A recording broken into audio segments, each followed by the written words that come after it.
them as well. What a move to the 48. Oh, look at this, and onto the straight they come.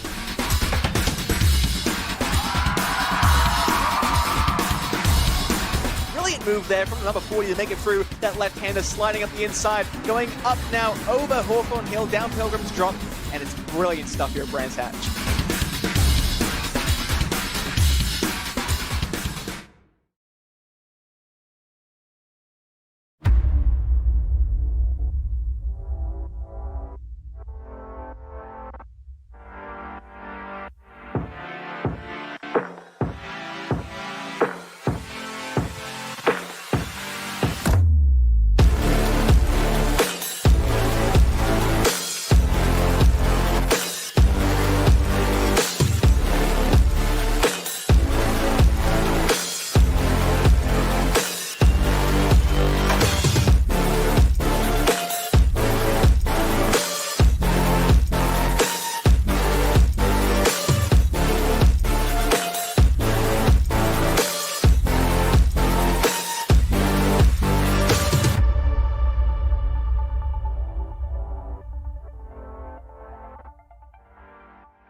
Hello everybody and welcome to round 3 of the British GT Esports Cup for 2024. It's all GT3s and we've come to Silverstone for the first of our big Grand Prix circuits, if you like, on our season long. British racetracks don't often have a lot of space around them, but fortunately this one does. It's the second venue of the season and our longest race that we have here this time around. My name is Ewan O'Leary alongside John Monroe for this round of the championship. Good to have you alongside me for this one, John. It's going to be the longest round of the season, certainly, but it's going to be fraught with interest as well. Oulton Park was very different to what this racetrack is going to be.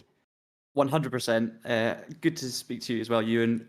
Very grateful to be here, and I'm really looking forward to watching this race. It's a recreation, of course, of the Silverstone 500, although we'll be racing for just over 2 hours today. So, as you say, very, very different to what we saw at Oulton Park. I think at Oulton, the action was frenetic. We obviously had wet weather to deal with. Very tricky circuit to overtake on, especially with lap traffic. Silverstone, a lot more flowing, plenty of overtaking opportunities, and a lot more space as well. The drivers are going to spread out further. It's going to be a case of looking at strategies rather than just full-blown speed, and I'm very much excited for what's going to happen today.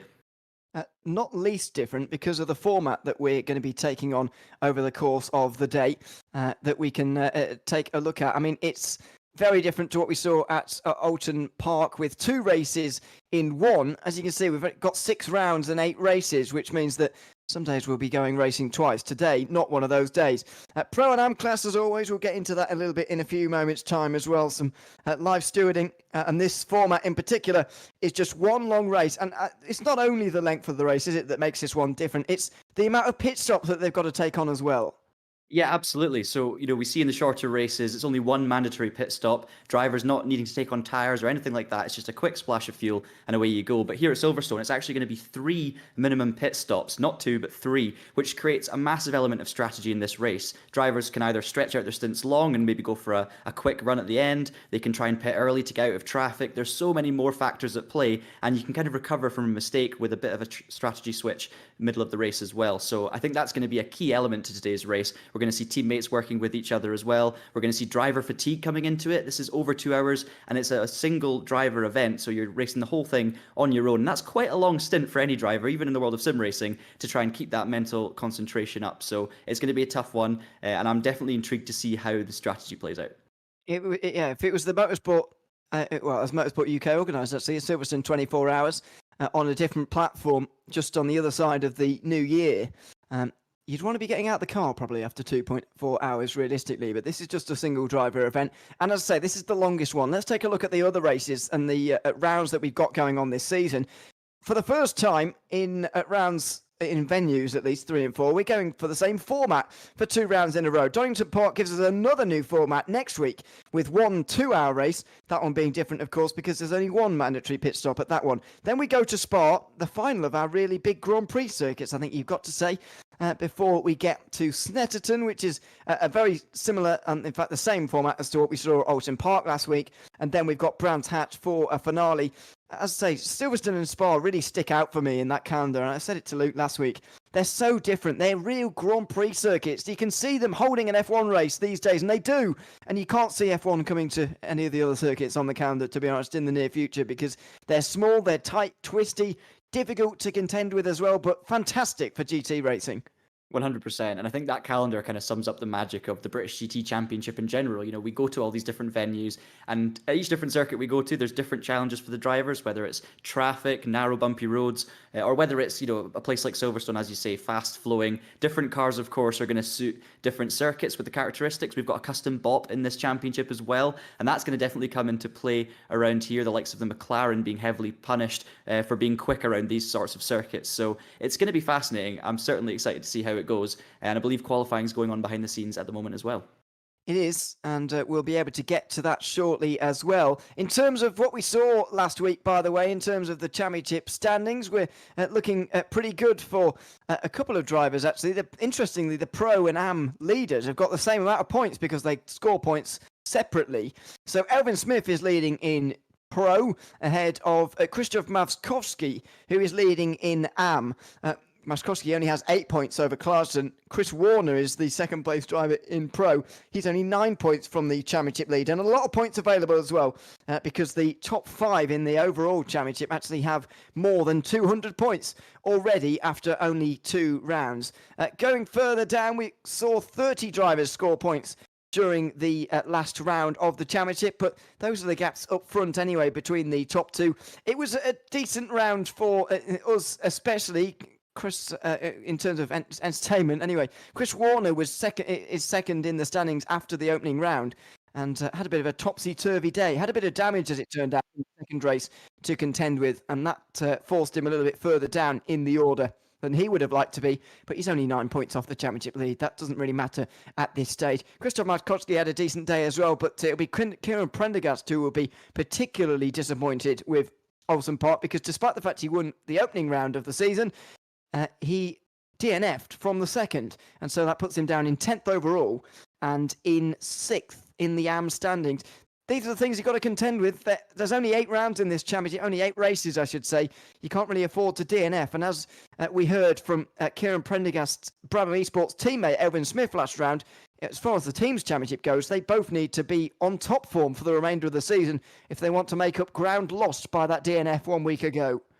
100%. I mean, Braam were incredibly quick throughout Oulton Park, but they just couldn't get the results their pace deserved. I mean, Prendergast led overall, pretty much dominated the first race, and then all of a sudden, an incident with a back marker, some more contact later that wasn't really his fault either, and he was, okay, he still won the race in his class, but it hurt his result a little bit. And then the second race, as you say, completely out of his control, a DNF.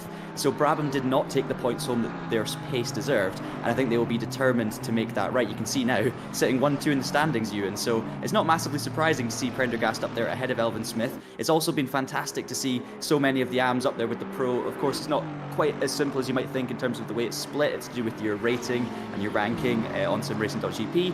But these are 2 very experienced sim racers at the highest level of ACC, and they will be determined now to make up for lost ground after Oulton Park. Yeah, and as we know, ranking systems can give you these kind of results, so we are split apart, and realistically we are going to be speaking about an overall race win, probably battles between pros and AMs at the same time as well, so that's worth bearing in mind.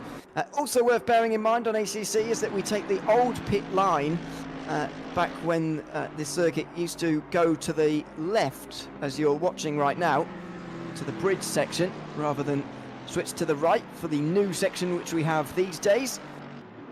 But that means that because of what happens in SRO competition and all that kind of thing, we've got the circuit start-finish line just after Woodcut instead of out of the club corner at the end of the lap. So that's just worth bearing in mind as well towards the end of here. Just a couple and a half minutes remaining in qualifying then. Kieran Prendergast leading, and it's an AM driver leading, of course, but I think the more notable thing is the fact he's got 4 attempts over the rest of the field. That is sizable at this stage, over just 1 lap.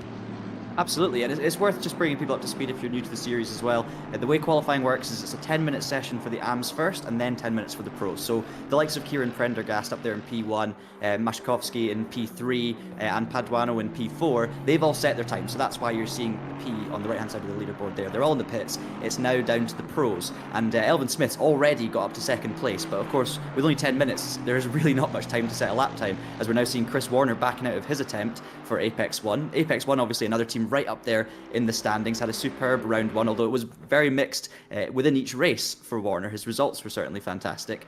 But yeah, it's going to be interesting to see how many more of the pros can set some good times towards the end of the session, because at the moment you've still got 3 AMs up there in the top 4. Exactly, yeah, and I probably should have explained a few moments ago that they qualify separately, don't they? So the AM drivers have already been out. You won't see any more of them in qualifying. They've already had their 10 minutes. It's now time for the pros to take theirs. This is Priti Sudgakar in the number 2 car, one of the World of Racing drivers. Chose an Aston Martin, chose a Mercedes, as opposed to the Aston Martin that they have a lot of around them at the moment. I spoke to Luciano Vipert just before last week's race about that. He said it wasn't really a decision, because I don't know him particularly from ATC. We've got Chris Warner coming up towards the start-finish line for a lap at the moment. We'll stay on board with him. Vipper said to me it wasn't really his decision to choose this car on ATC. He's not really as experienced on this sim as he is on others, but said it's rather a team decision. The World of Racing have very much decided that is the way to go forward. It's clearly working out okay. Martin Klaassen scored the 3rd most points of anyone during that opening round of the season, the opening 2 rounds, I should say, of the season. Chris Warner is very much throwing it through Maggots and Beckett's on this opening lap or the opening lap that we've spent on board with him. I mean, I think it's fair to say that we're coming towards the end of this session now, and you can very much see that by the way he was driving there through the first sector. Yeah, this is full commitment from Warner. Of course, it's going to be his last lap of the session as he heads through, still looking pretty on edge at the moment, looking quite scrappy but fast. I think that's what you've got to be around here, and especially given the Aston Martin's characteristics, he's going to get into some traffic there. That's going to ruin his lap.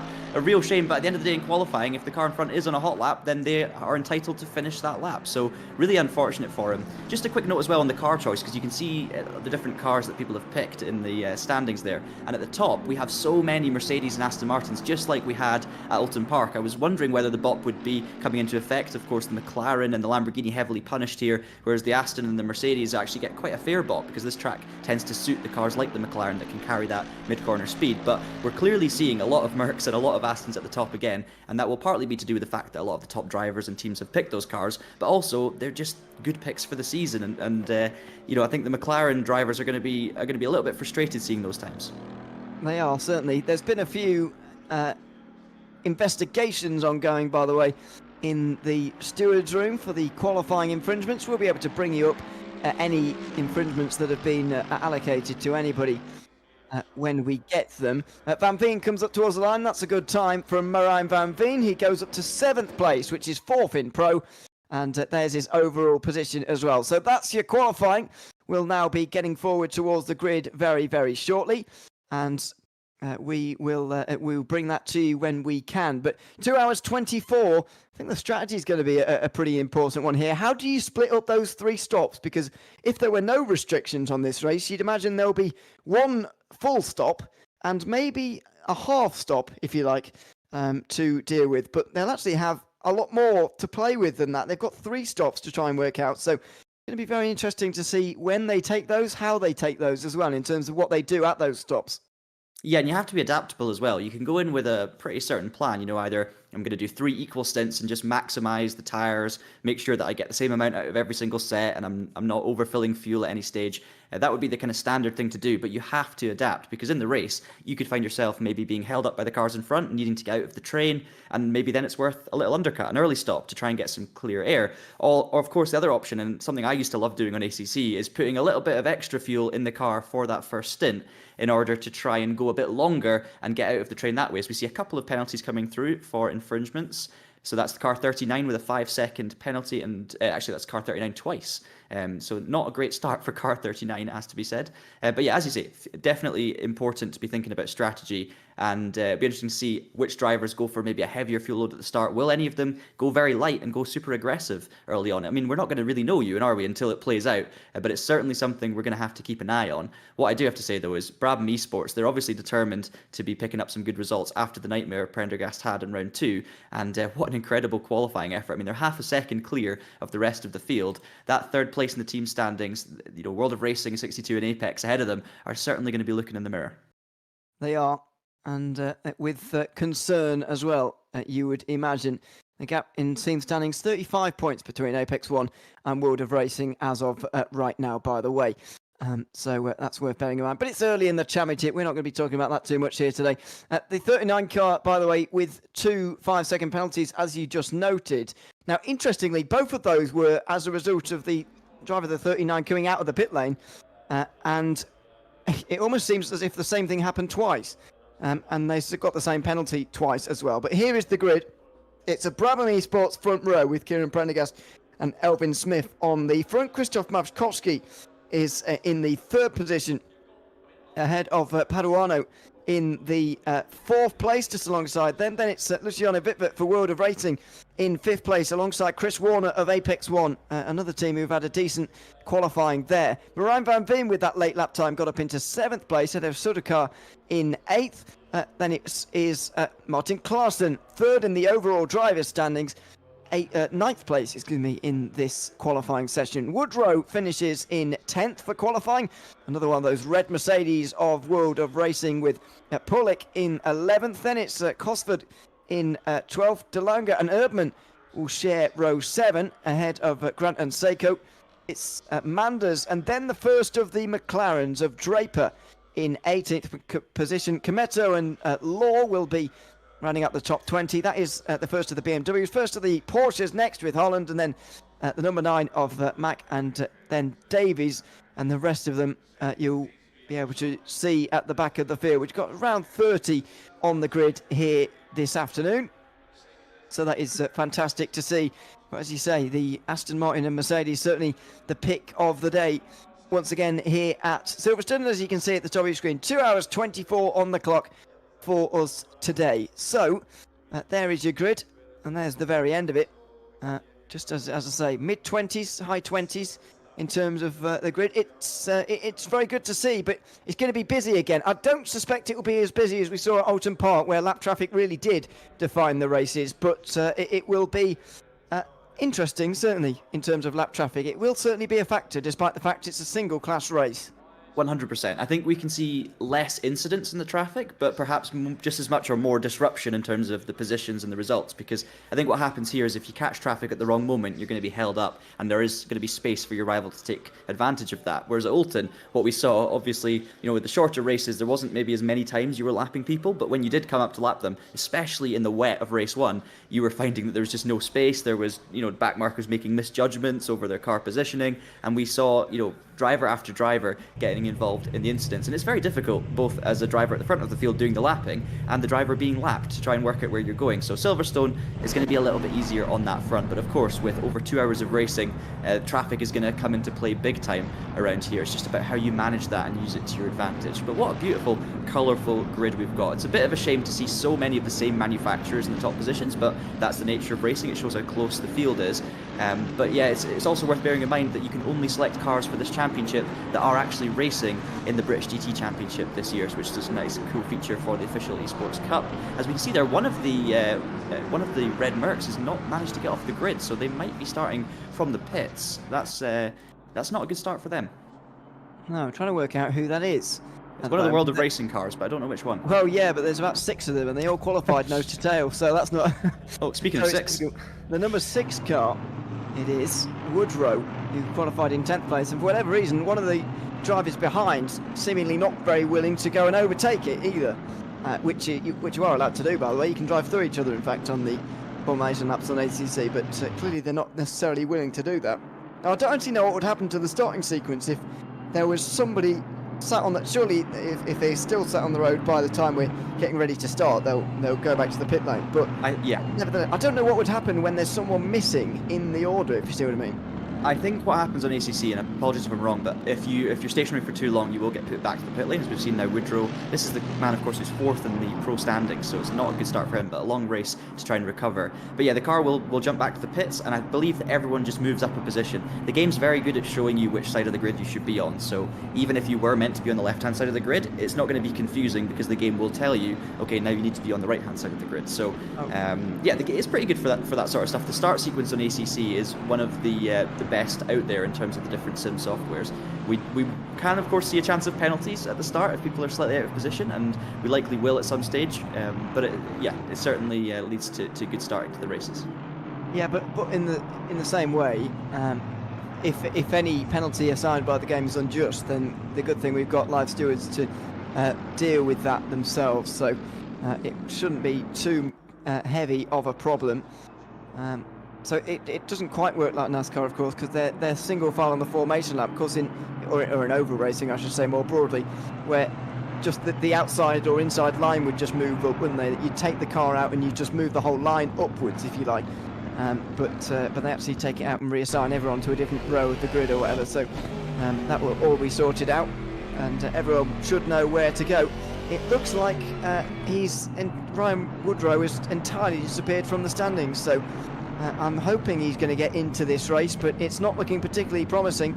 And even if he does get into the race, he's going to be pretty frustrated, and he's going to have a very long afternoon, I would imagine, overtaking quite a few cars.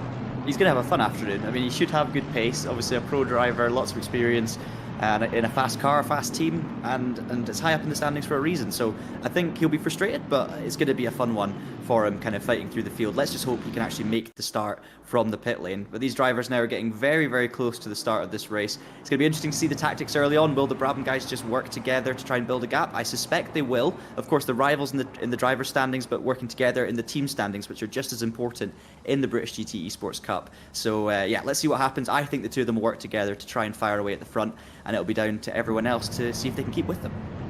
Well, we're formed up to double foul nicely on the way towards Brooklands and Luffield, and we're ready to go racing for 2.4 hours here at Silverstone tonight. And it'll be Kieran Prendergast in control of the field. He was so strong at Alton Park. His DNF at race 2 really did set him back, but maybe he's going to be able to put it right here with a race win at Silverstone. Very slow speed on the way towards the start-finish line. Eventually he will hit the throttle and we will be ready to go racing. The green flag will be flying. We're very close to the line. We are waiting for those red lights to extinguish, and now we go racing. Kieran Prendergast from the front gets off to a good start, and it's especially a goal from Paduano, who gets turned into the wall by Krzysztof Maczkowski right in front of the field. It's a disaster of a start, I'm afraid to say, from those leaders. Chris Warner gets through pretty nicely. Maczkowski's been caught up in that.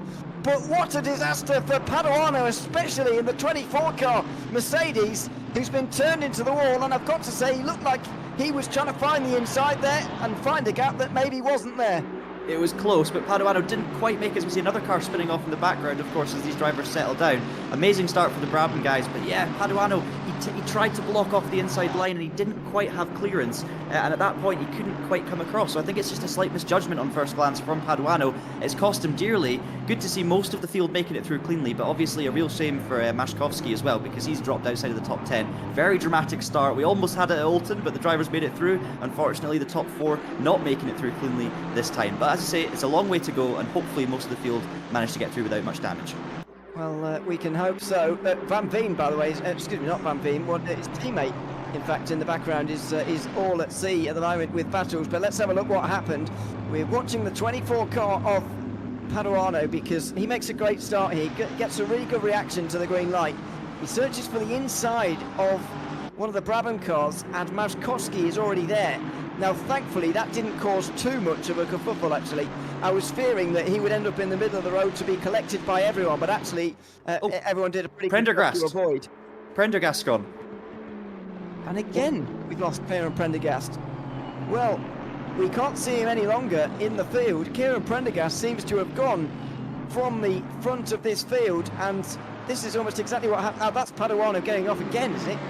Certainly one of the Mercedes that looks very similar off at Chapel. A few moments ago, so that's interesting to note. But surely it can't be that much of bad luck for Kieran Prendergast for the same thing to have happened 2 weeks in a row.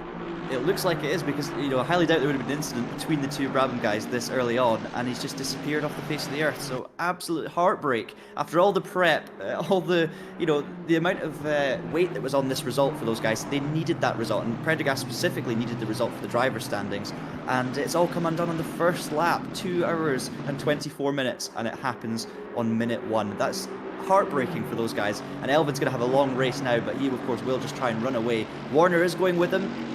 Whitvit's not far behind either, and just trying to unpack everything that happened in that first lap. I think you're right. I think Paduano obviously collected the spin very well in the first corner. I don't think it was him that went spinning off a second time though, because he's showing there in 14th, so it must have been one of his teammates. So a bit of a rough start for the team there, but yeah, just crazy things to be happening on the first lap. We're all going to have to settle down, and we'll find a rhythm with this race. But wow, major news, especially when it comes to the championship. Yeah, Wolf Paduano is teammates with Sebastian Erdmann for Team STSS Racing. Maybe he was the one who ended up off the road. Erdmann's down in 19th now. Hard to really tell. It's all very close in the field for the moment. Actually, one of the better battles in the field was between Paulik and Van Veen. 4th position on the opening lap. Let's have another look at what happened at the start here. For Wolf Paduano, just looking for that inside line, and Maszkowski's there, who actually, by the way, has had to come into pit lane as Krzysztof Maszkowski to make an early stop, and that's not a bad call for him, really. But there's the incident again. I wonder what the stewards are going to make of that. It's not a slam dunk call, that one. It's not. It's tricky. At the end of the day, you know, Maszkowski couldn't have really done anything. I think if he'd, you know, it's not his job to suddenly hit the brakes or lift there, because he had his nose alongside on the inside and there's cars right behind him. So if he hit the brakes or lifted, it's going to cause a concertina effect. So I really don't think there's any blame on Maszkowski. And, you know, obviously Paduano never would have wanted there to be contact there. I think it's just a slight misjudgment, and it's what happens early doors in these kind of races. If you go for a small gap, maybe too much risk from Paduano, but at the end of the day, he's the one that's paid a price. Of course, we've seen Maszkowski in the pits now. I wonder if that's maybe to repair some damage and just get out of sequence, or maybe it's tactical, but either way, it's hurt both drivers, so a real shame. I'm not sure what the stewards will do about it, but I wouldn't be surprised if it was called as a racing incident. Let's wait and see. Good afternoon to everyone who's tuned in, watching in YouTube or wherever else you're catching us from here this afternoon. Someone asking us what the red and white numbers mean. The white numbers denote, say, pro driver, as you can see with the top 3. The white numbers with the black writing, and then the red numbers with the black writing as well denote a AM driver. That's on the tower on the left-hand side of the screen. Don't be confused by the bottom right, which will show everyone as having a red position number. That's not the same thing. So just be wary of that. And on the cars, there's no distinction either. So just keep an eye on the tower on the left-hand side, and you'll be able to keep an idea of who is pro and who is an AM. Effectively, it's important to note, because not only because of the teams that we've been talking about, and the fact that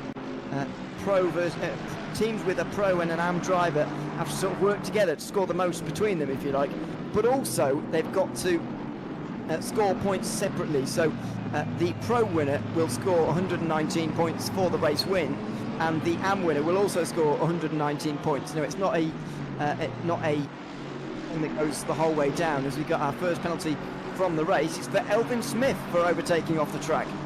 That's a strange one. So that must have been on his teammate Prendergast early on, because obviously those two have led from the start. So a real interesting one there coming through for Elvin. But that, of course, will make a difference. That means that he will not be the leader, although he'll remain in the lead on circuit. So he'll keep on pounding in the laps and trying to build that gap, which is already up to over 3 seconds now.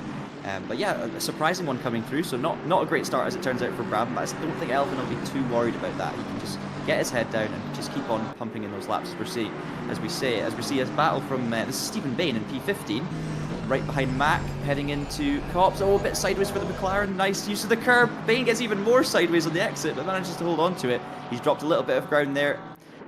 But yeah, good to see some of the midfield battles going on. So we don't have much action at the top of the field. I mean, Van Veen and Klaassen are fairly close to Pollock in P4. And there you see the penalty being applied to Elvin. So I'm trying to work out who he overtook off the track. Well, it's gone away again. I know, the it's penalty. been corrected now. Excuse me. So I think it's being corrected. Because I've not seen Elvin Smith overtake anyone.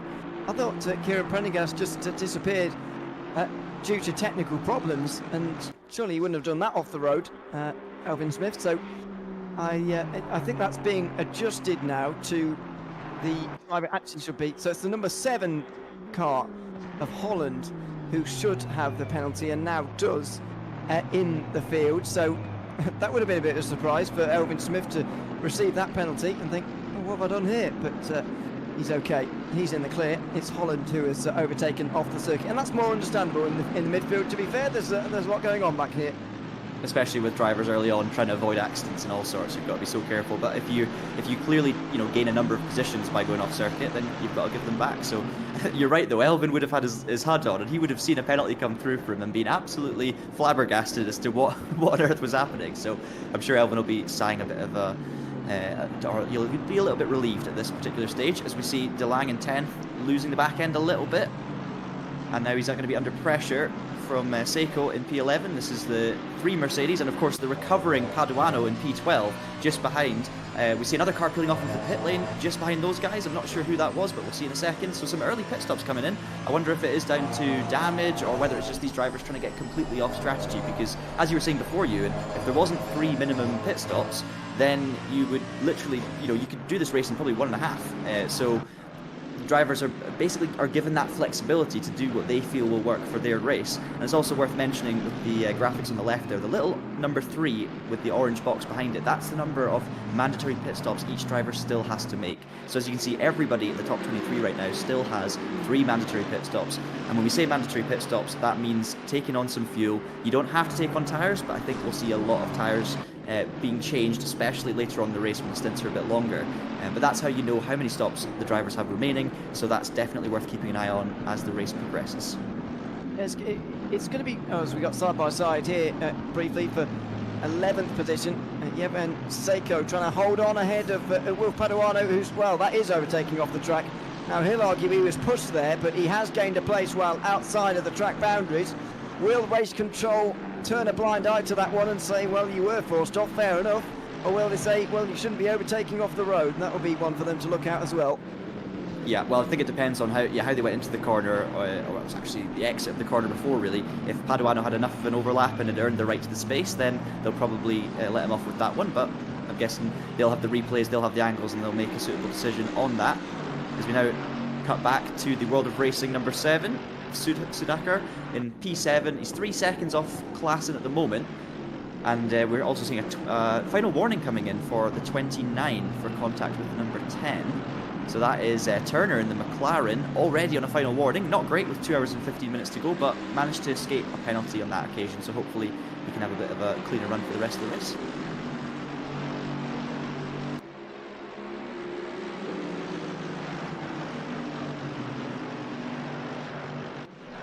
Heading through Copse, we're still following the number 2 Mercedes P7.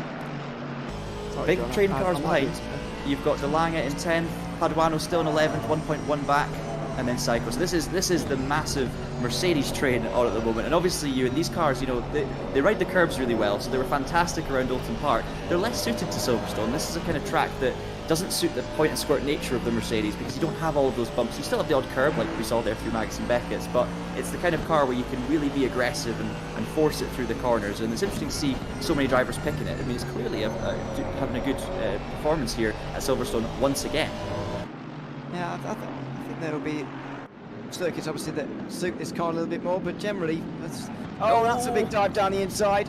And I'm afraid, well, he's pushed him back the right way around again as Sam Gant, but we're 3 wide now. He's backing out of this. So don't want another incident, thank you. And so dropped back to 11th position, but this is all very aggressive. It's Rens de Lang who's on the outside line now into what is normally turn 1 on the Grand Prix layout. Cosford on the inside there, and so hangs on to 8th position, but there's going to be some defending going on down here in towards Village. And De Lang can't find his way through. More side by side in the background as Paduano is getting involved. Not only that, but he's making place as well. He's now inside the top 10. Yeah, some big bold moves going on there. A bit of an outbraking manoeuvre from the owner driver in the Aston Martin, and just basically had to back out of it to avoid any further incidents there for Grant. But it shows you just how quickly everything came together there, and suddenly we were going 3 wide into one of the most treacherous corners in the country. So it does show you how quickly things can change. It's all about managing those mistakes and holding it all together. I think we're going to see a quick replay of what we just saw. So you'll see the Aston Martin driver maybe is looking for a move and then just hits the brakes a bit late, and yeah, it's just too late on the brakes. But thankfully Grant does well to turn the Mercedes back around, and you can see here just hits the brakes to get out of that 3 wide situation on the exit, and through goes Paduano, who's already back into the top 10, making up lost ground after that mistake earlier on. And I'm sure we'll see Paduano making moves very, very soon. As you can see, the 2 Mercedes in front of him, side by side into Maggots and Beckett's. This normally doesn't end well, but there's some mature driving there from the 28, just backing out slightly as DeLange moves into P8. So that's Cosford he was side by side with, but Paduano is right there in the mix as well. Yeah, that's for the podium, final podium place in AM. 3 Mercedes in a line now towards Stowe Corner. DeLange looking to hang on to this place, but Will Paduano, certainly the quickest of these guys, definitely in qualifying, possibly in the race as well. He gets down the inside at Stowe Corner, leaves room on the outside there for Cosford, which is what you need to do. But if he can stay there again, he'll be on the inside for the final part of the chicane. Oh, it's close. He did have his nose alongside, but there's contact. And Cosford goes all the way around, having been helped to the final portion around by Seiko. And Paduano back going again, and unfortunately that's the second incident for the driver of the 24 car, who's now down to 16th place. All of that hard work thrown straight in the bin for Paduano. I mean, to be honest, it was fantastic late braking from Cosford there to just manage to hold the inside line and not run too wide, because I really did think he was going to outbrake himself defending from Paduano there. So I was about to give him a lot of credit for that. But Paduano just managed to keep the nose on the right-hand side, and how many times do we see that incident at that corner? It's just inevitable because it's a bit of a crunch point there. I think they obviously tried to avoid contact. It was a very, very light touch at the end of the day, but enough to spin both cars, and that's going to just hurt both of their races. You can see Paduano very opportunistic on the inside, heading through Stowe. He's going to try and run the 29 out wide, but then it was the late braking here from the Mercedes on the inside that was very impressive. Managed to get the car stopped, avoided any contact, really, really nice, and Paduano just goes, no, I've got the overlap, I'm going to keep my nose in there, and yeah, we've seen it so many times, Ewan.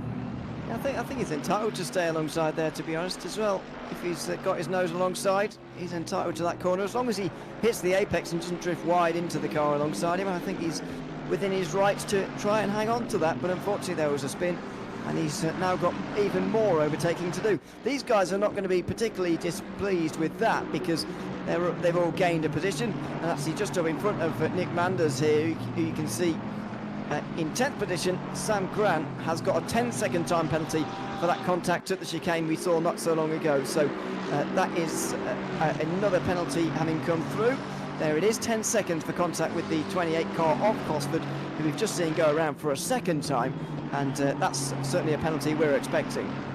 Yeah, for sure. I mean, it was lucky really that no driver was really spun or lost a huge amount of time in that, but it was still an obvious error there from Grant, and therefore the dangerous driving resulted in a penalties. We see Manders going nice and deep on the brakes, holding the position, but that is going to leave him exposed on the exit, and that's Erdmann going through, teammate of course of Paduano, back up into 11th place, and now, well, really in 10th position, because of course Grant has a penalty, but Manders is going to have another look to the outside, trying to do the up and under. That's a beautiful move from Manders. Can he now hold the overlap as they head into the village section? No, he cannot do it. A great attempt from Manders, but can't quite do enough heading through there, and it's Erdmann who hangs onto the position, and now all of a sudden you've got Mack on the back of Grant as well, of Manders I should say, sorry.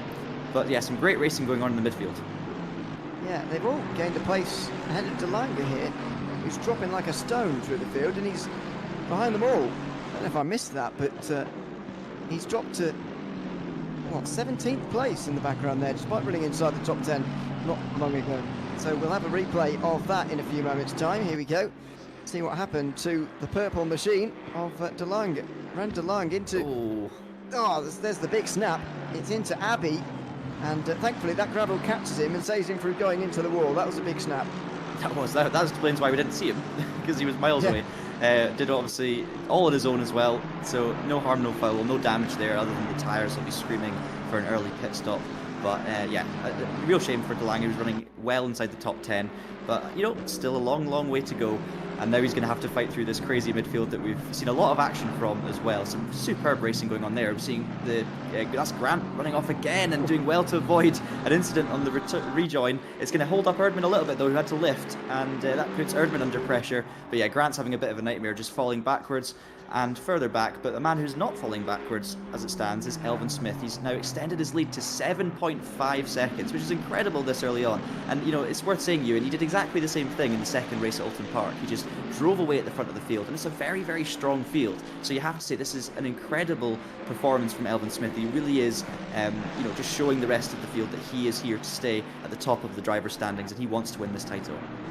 This race does have a lot of similarities so far to the second race at Alton Park, because Kieran Prendergast has been in YouTube to say, you can't ride this. I've had 2 disconnections in a row now. Well, yeah, unfortunately you have, and so Kieran Prendergast is going to be a long way back in the championship, and for a team who were already behind a little bit in the teams championship by 63 points going into today. I know there are 5 rounds to go after this one. It's only being round 3 of 8, but even so, they've got a lot of work to do, and so far Elvin Smith is the only one who's able to do any of the work in this race, and that's for the second round in a row now. Yeah, absolutely. I mean, and Prendergast is a very experienced driver, done a lot of racing. He will be in and out of practice servers, doing races a lot of the time, and you know, this will not be something that happens all the time, because if it did happen all the time, a driver of his level at that kind of team would have to do something about it. So really, really unfortunate for him, especially as we were saying, after all the hard work and putting in the practice. But it's what happens in racing sometimes. He's going to have to pick himself up and go again for the next round, but definitely not going to help the psychology heading forward in this championship, as we now jump on board with Stephen Bain doing some defending from one of the Quartermass McLarens. That's Draper in P15. Actually, say defending, he's just passed him, hasn't he? Up into 14th, and continues to make reasonable progress to Stephen Bain at this point in the owned car. Doing well, 14th place. Penalty coming through, by the way, for the 24 car, Wilf Paduano, which I find interesting. Not what I was expecting, actually, but he gets 5 seconds worth for that contact with Cosford, who has come into the pit lane now, probably to get himself out of the traffic, and who can blame him at this stage? There's a lot of it around. So that's another 5-second penalty to note. But on board we go to Lang. He's going to be interesting to watch for the next half an hour or so, isn't he? The fact that he had that spin at Abbey means that he's now probably a bit further down than he should be. Down the inside of Draper he goes now, and into what will be 15th position, but that won't be it for him. He'll look to continue this march up through the field now. Absolutely, and you know, Draper did not make that difficult at all. Knew he didn't have the pace and just let him go, and they both get on with their race, so that's absolutely fair enough. We now see Max Farrell in one of the other owned Aston Martins a bit further down the field, just on the fringes of the top 20, trying to defend from our top BMW. Actually, I say trying to defend, he must have just got past our top BMW there of Law in the 15. And will Law try and come back? No, he's going to slot in behind. He is going to go for a big bold move down the inside. That's very late on the brakes, and there's no way that car's getting stopped, or is there? He does get it stopped. It looked like he was going so far past there, but I think it was more Farrell trying to brake early and get the undercut. But I tell you what, superb stuff from Law to regain that P18 back. We're seeing good fighting all the way through the field, because that was super to watch. Yeah, exactly. If Max Farrell was a bit more aggressive there, then he could have punished Tony Little for going quite so deep on the brakes, but in the end he didn't, and so they keep their positions in the end, actually, as it turns out. Wilf Paduano on the back of the number 9 McLaren then. This is in towards turn 1 all over again, just behind Lou Mack. Actually scored the least amount of points of anyone at Alton Park, unfortunately, with just 40. But he's looking to hold on to this 11th position now. They're not in the same class, of course, but Paduano just seemed to be a bit quicker. But maybe that penalty weighing on his mind, and maybe the incidents of this race so far weighing on his mind, because that was quite a lot of hanging back and quite a lot of caution into Maggots and Beckett's. I mean, there wasn't much caution into Cops. I mean, we've seen side-by-side contact there before, I believe, in the past, but thankfully both drivers got through it okay this time. You can see how much speed Paduano had on the straight as well just before that. He managed to get a massive overlap on Mac, but just, yeah, couldn't make it stick. And as you say, he was just being that little bit cautious. As we see teammate Sebastian Erdmann now up into P8, so that's him past Seiko in the 14 car, who's also had a warning, by the way, for some conduct earlier on in the race. I think he might have forced someone else off the circuit in the 14. Erdmann himself, though, has a 5-second penalty, so that's something we're definitely going to have to keep an eye on as this race progresses. But Paduano now, once again, on the back of the number 9. He's going to go to the inside. Will hold that line into Abbey without any issues. They are going to try and run side by side, though, and I tell you what, it's brave stuff from Mac. to hang it on the outside, but Paduano is having none of it. Manages to keep the car on the inside. Now we're seeing an opportunistic move from the Aston. The Owned Aston sends one down the inside. I don't know if that was deliberate or not, but we're now going 3 wide into the loop. Who's going to back out of this one? It looks like Paduano's got the move sealed. And opportunistic from Grant. Not the first time he's been late on the brakes today, but that one got through it okay, a little bit more cleanly with his teammate Bain in hot pursuit as well. And at the end of that, Paduano comes through to 11th, Grant to 12th, and then Mack is now on the defence from Bain, having dropped a few spots. But yeah, Lou Mack would have been probably quite glad to get out of that one unscathed, because there was a few close calls in there. Probably a case of, or it was a case of how far is Mack going to fall here through the group than anything else at one point there, but he's stopped the rock now. He's 13th place and should hang on to that, although Bain has got a good head of steam here in the Aston Martin. He's even on the inside at Copse Corner. Oh, contact. It's always a tricky one to go side by side through. Delanga has to go round the outside to avoid. Be careful, Matt, get on the road and back off the racing line. So Holland goes back through as well. Draper in the other McLaren will now become the top McLaren actually as a result of that, but there's the contact in towards turn 1. I mean, it's somewhat always going to happen, but another difficult one to call.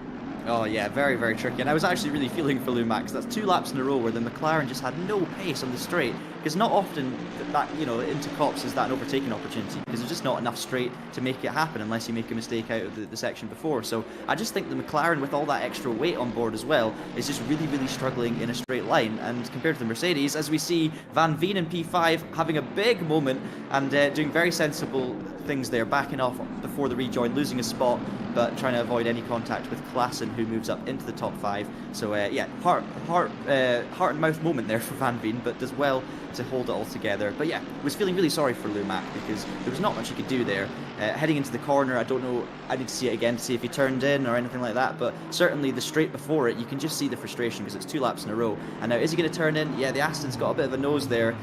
From that angle, you don't really see much. Race Control will have a proper look at it from the different angles. But yeah, at the end of the day, it hurts both drivers. But thankfully, they're still going. Thankfully, they are. That is a good thing. But Mack drops to 17th place in the field. Van Veen has dropped to 6th place as well as a result of that little moment through Abbey, as we've got crossed now just less than 2 hours to go.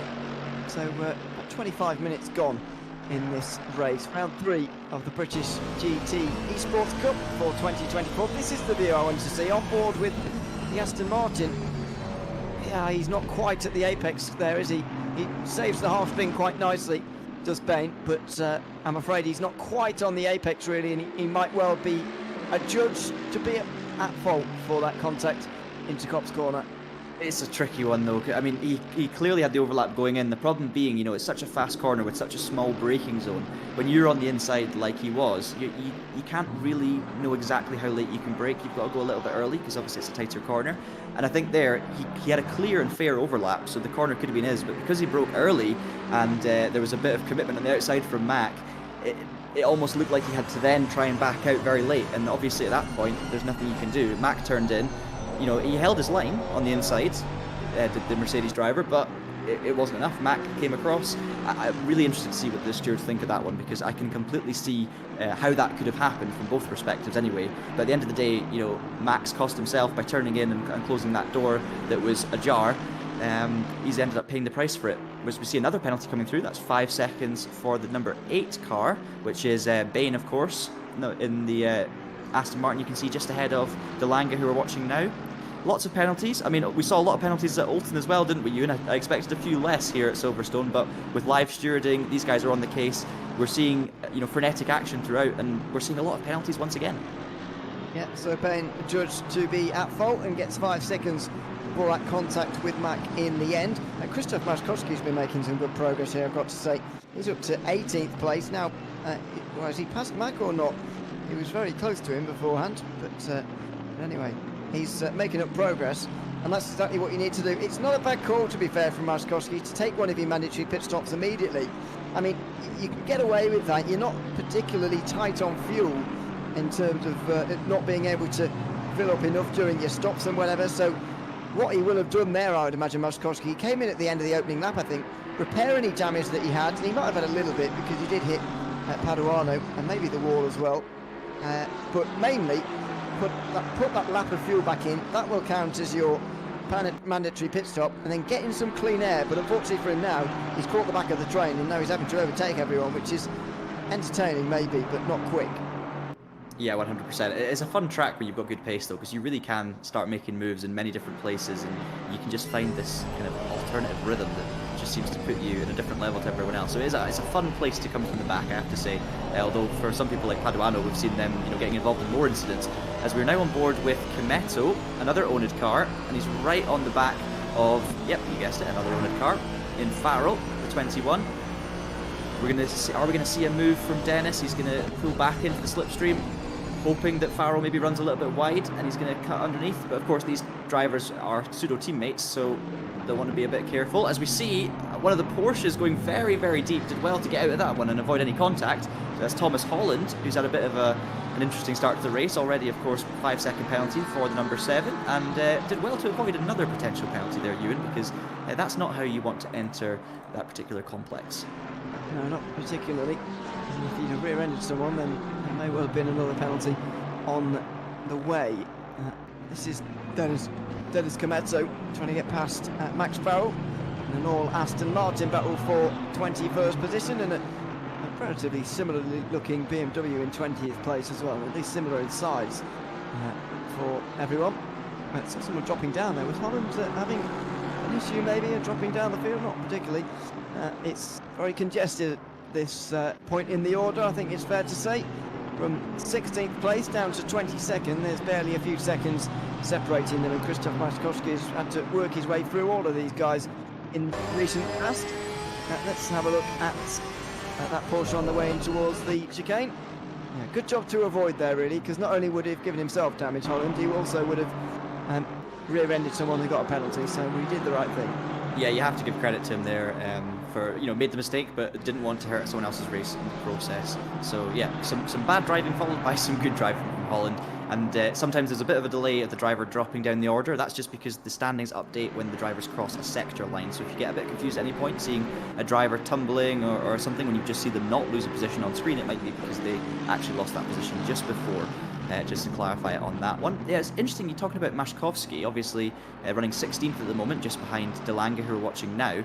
Now, he has made a stop, so it's going to look really good for him early doors when everyone else makes their stop. Maczkowski's going to come out very near the top, but of course you've got to remember this is going to hurt Maczkowski later in the race, because now he's going to have three very long stints compared to everyone else, where he's going to have to carry more fuel, he's going to have to do more laps in the tyres, and obviously if you pit early it will help you early doors, but it's going to really cost you later on. So that's something we're going to have to monitor for the 17. Another man, of course, who's made a stop so far is Cody Cosford in the 28 Mercedes, so another person to keep an eye on. He's had a lot of clean running, as we see Delanga making that move on the quarter-mass McLaren. I think, is that Draper losing spots? Yes, it is. So that's 2 spots lost for Draper, actually. And Delanga moves up into 14th after his issue exiting stage left at Abbey earlier on. So a nice recovery from Renz in the Orion Simracing Merc. So there is the penalty, yeah. So 39 car being threatened with disqualification in some ways. 15 seconds penalty for that contact with the 92 already, but race control saying that is their final major incident. And if there's another one, they will be expelled from the race, disqualified from the results, and so that's got to be worrying, and that's a bit of a wake-up call. And already, to be fair, 25 seconds of a penalty already is a bit of a wake-up call as well. These penalties very much are going to define the race. In fact, the top 7 haven't got any, but if you're outside of that, if you're in the midfield, there's going to be a big shake-up when these pit stop windows begin to open, because there'll be a lot of drivers losing seconds seemingly out of nowhere, but it will be just them serving penalties, which will happen in the not-too-distant future. We're already half an hour into this one. Let's do a regular catch-up with leader Elvin Smith, and yeah, you're right, he has increased the gap once again to Warner in P2. So another dominant display from Elvin. Of course, he'll be gutted about teammate Kieran's disconnect earlier on, but there's nothing Elvin can do about that. So he's going to pound round and continue to lead, as we say, from Warner, second in the Pro class, and Whitvet in 3rd position in the first of the Mercedes, another 5 seconds back. In terms of the championship, You've got a mixture of teams up there. You've got some of the drivers that we haven't seen. I mean, I believe Pollock's making his debut. We didn't see him at Oulton Park, and he's running up in P4 in the 26 car, just ahead of teammate Klaassen in the 25. You can see there the World of Racing Mercedes running line astern. Very nice to see. P4 and P5. I think they'll be happy enough with this, but the problem for these guys is they just don't quite have the pace, Whitbit included in this probably as well, of the two out in front in the Aston Martin. So unless anything major happens, I think we're going to see these three cars staying in position as we see Farrell losing a spot, a bit of contact with Law in the BMW, and they're now going to go into the next part of the section. We're going to see the number 10 car leaving it very wide to try and do the cutback on the 15. And that's Kimetto, and he does make that move on Law, so great heads-up driving from Dennis Kimetto. Don't quite know what happened on the way into the corner, we came to it quite late, but it definitely looked like some bold moves happening once again into the village and loop complex, which of course is one of the, I guess, crunch points in the UK for overtaking opportunities and incident opportunities as well. There's so many chances through there. It's a great section of corners for racing through there, and they were certainly making use of that. There's a very narrow line from Farrell on the inside of the loop there, but he made it work and got ahead of Law, who was also overtaken by Kimetto in the end on that cutback. These are the two of the World of Racing drivers, Pollock and Klaassen, through the Vale chicane right now. See, Pollock has not been at the last round, and Klaassen seems to be wanting to go through at this stage, but it's an interesting dynamic now. These teammates are of course part of World of Racing, but they are in the same class, first of all fighting for a win, that's one thing, but also you've got to remember that because they're in the same class, they're not scoring points for the same teams. So actually, how much of teammates actually are they? Well, that's the thing, yeah, they'll be running teammates when they're practicing for the events and stuff. We're just going to quickly see the replay of what happened there, and it was a late move by the BMW, just lifted the foot off the brake pedal slightly and went for it down the inside, cost both cars a little bit of time. And as you see, it really didn't help Law because he then leaves plenty of space to be extra safe through the loop and leaves the door open for the Aston Martin to come through. So yeah, that's what happened there. But yeah, you're right. I mean, it's an interesting point. You know, when you're doing a sim racing championship, quite often you'll find teams will have, especially the top teams, will have more than just two drivers in a field. They might enter 2 or 3 individual teams within their outfit, if that makes any sense. So World of Racing, as you say, have plenty of cars, but each driver will be paired with one other driver, a pro and an am. So yeah, where's the line? How do you judge this one? If you're Klaassen, are you expecting Pollock to hang back? Are you going to be working together? Or is Pollock going to go out fully for it? Of course, being a member of a different team within the World of Racing stable. It's also, you know, worth just clarifying for anyone watching who might be a bit confused. We're seeing teammates on circuit here, as you can see, the 2 World of Racing cars, the same livery, but not scoring points for the same World of Racing outfit. It's 1 pro and 1 am, but this race, even though it's over 2 hours in length, is solo. So every driver is racing their own car, scoring their own points for their own driver standings, but they're teamed up with one other driver within their stable who's either, you know, it's a pro and an am, or an am and a pro, if that makes any sense. So it's maybe a little bit confusing when you're first getting into it, but it'll obviously all work itself out as the championship comes through, and we'll really see the main contenders emerge towards the end of the season. Yeah, puzzlingly as well, World of Racing have attached a number to distinguish their different, but it's not number 1, 2 or 3. They've called themselves World of Racing 62, who are doing the best in the standings at the moment, World of Racing, which doesn't have a number at all, and then World of Racing 3. So that doesn't make any sense at all, but I don't know who named that, but one of them needs a talking to at World of Racing, to be honest, because I don't understand what they've done there at all. Anyway, the point is, the World of Racing 62 car is doing the best in the standings. They're currently second with Martin Klaassen, who's in the AM standings, and Brian Woodrow as well, who's in the pros. Now, they might be a little bit worried about how things are going today, and maybe that's why Klaassen feels as if he's entitled to that position in the lead of AM, because after all, he doesn't really have a teammate with a very good start. Woodrow is now 17th again. Frankly, I didn't even know he was in the race again. He was so far off the back, but he's at least 17th now, and he's at least scoring something. But Klaassen doesn't really have a teammate up there to help him right now, so you can see why he wanted those extra points. Oh, 100%. And yeah, it's worth giving Woodrow a shout out actually, because of course, starting from the pit lane, we didn't see his name pop up in the standings until he made up his first few positions. But clearly having a good run right now up into 17th from dead last. 3 stops still to go as well, so no pit stops for Woodrow, but it's been a good charge back through the field. He's behind Maszkowski, who has pitted. as we're seeing a couple of pit stops coming in now. Actually, it's Erdmann in the pits in the 11, and we've also got Seiko in the pits in the number 14. So that's two of the Mercedes in for their first of their scheduled stops, and it is quite early. It means they've done a less than 40-minute opening stint. But yeah, get some new tyres on, get out of the traffic a little bit, and go for a slightly longer stint later in the race. So this is where we're going to have to keep our wits about us, really, Ewan, to try and see who's doing what, keep track of who's actually in what position, and I can guarantee it's going to get messy at times, but we'll do our best. We will, especially with 3 pit stops. We'll have to keep a very keen eye on who has taken how many, and what they have to do yet at a pit stop as well, because you'd imagine there'll be one change of tyres probably in those 3 stops, but maybe, well, you'll have to take on some fuel in all 3, but how much is going to be another question.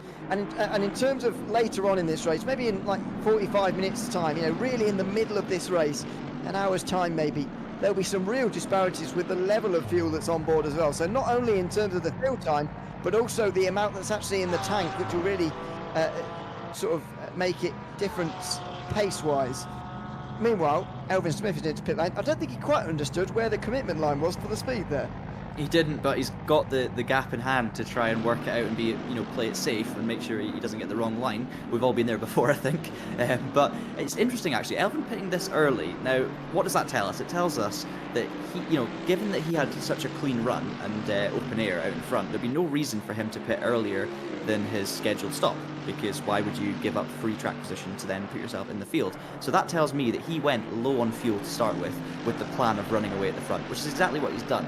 So in one sense, it's good for Elvin. It's paid off. He's had the clean air and he's made the most of his pace, and he's just going to be punished later on. But at the end of the day, what it does mean is the gap to Warner might not be on just true pace. You know, if Warner's running with an extra 40 litres in the tank, doing a double length of stint to Elvin, then that would explain why the gap was increasing at the rate it was. I mean, Elvin's speed, doing 157s, very, very impressive, but it suggests to me he maybe didn't have a massively filled tank in that Brabham. So it's interesting for the race. It actually tells me that we've got maybe more of a race on our hands than we thought, and I've had a nice word from Steve in my ear as well, who said maybe he was just bored of being out in front with no teammate to play with and just wanted to have a bit of fun. I mean, that's perfectly plausible as well.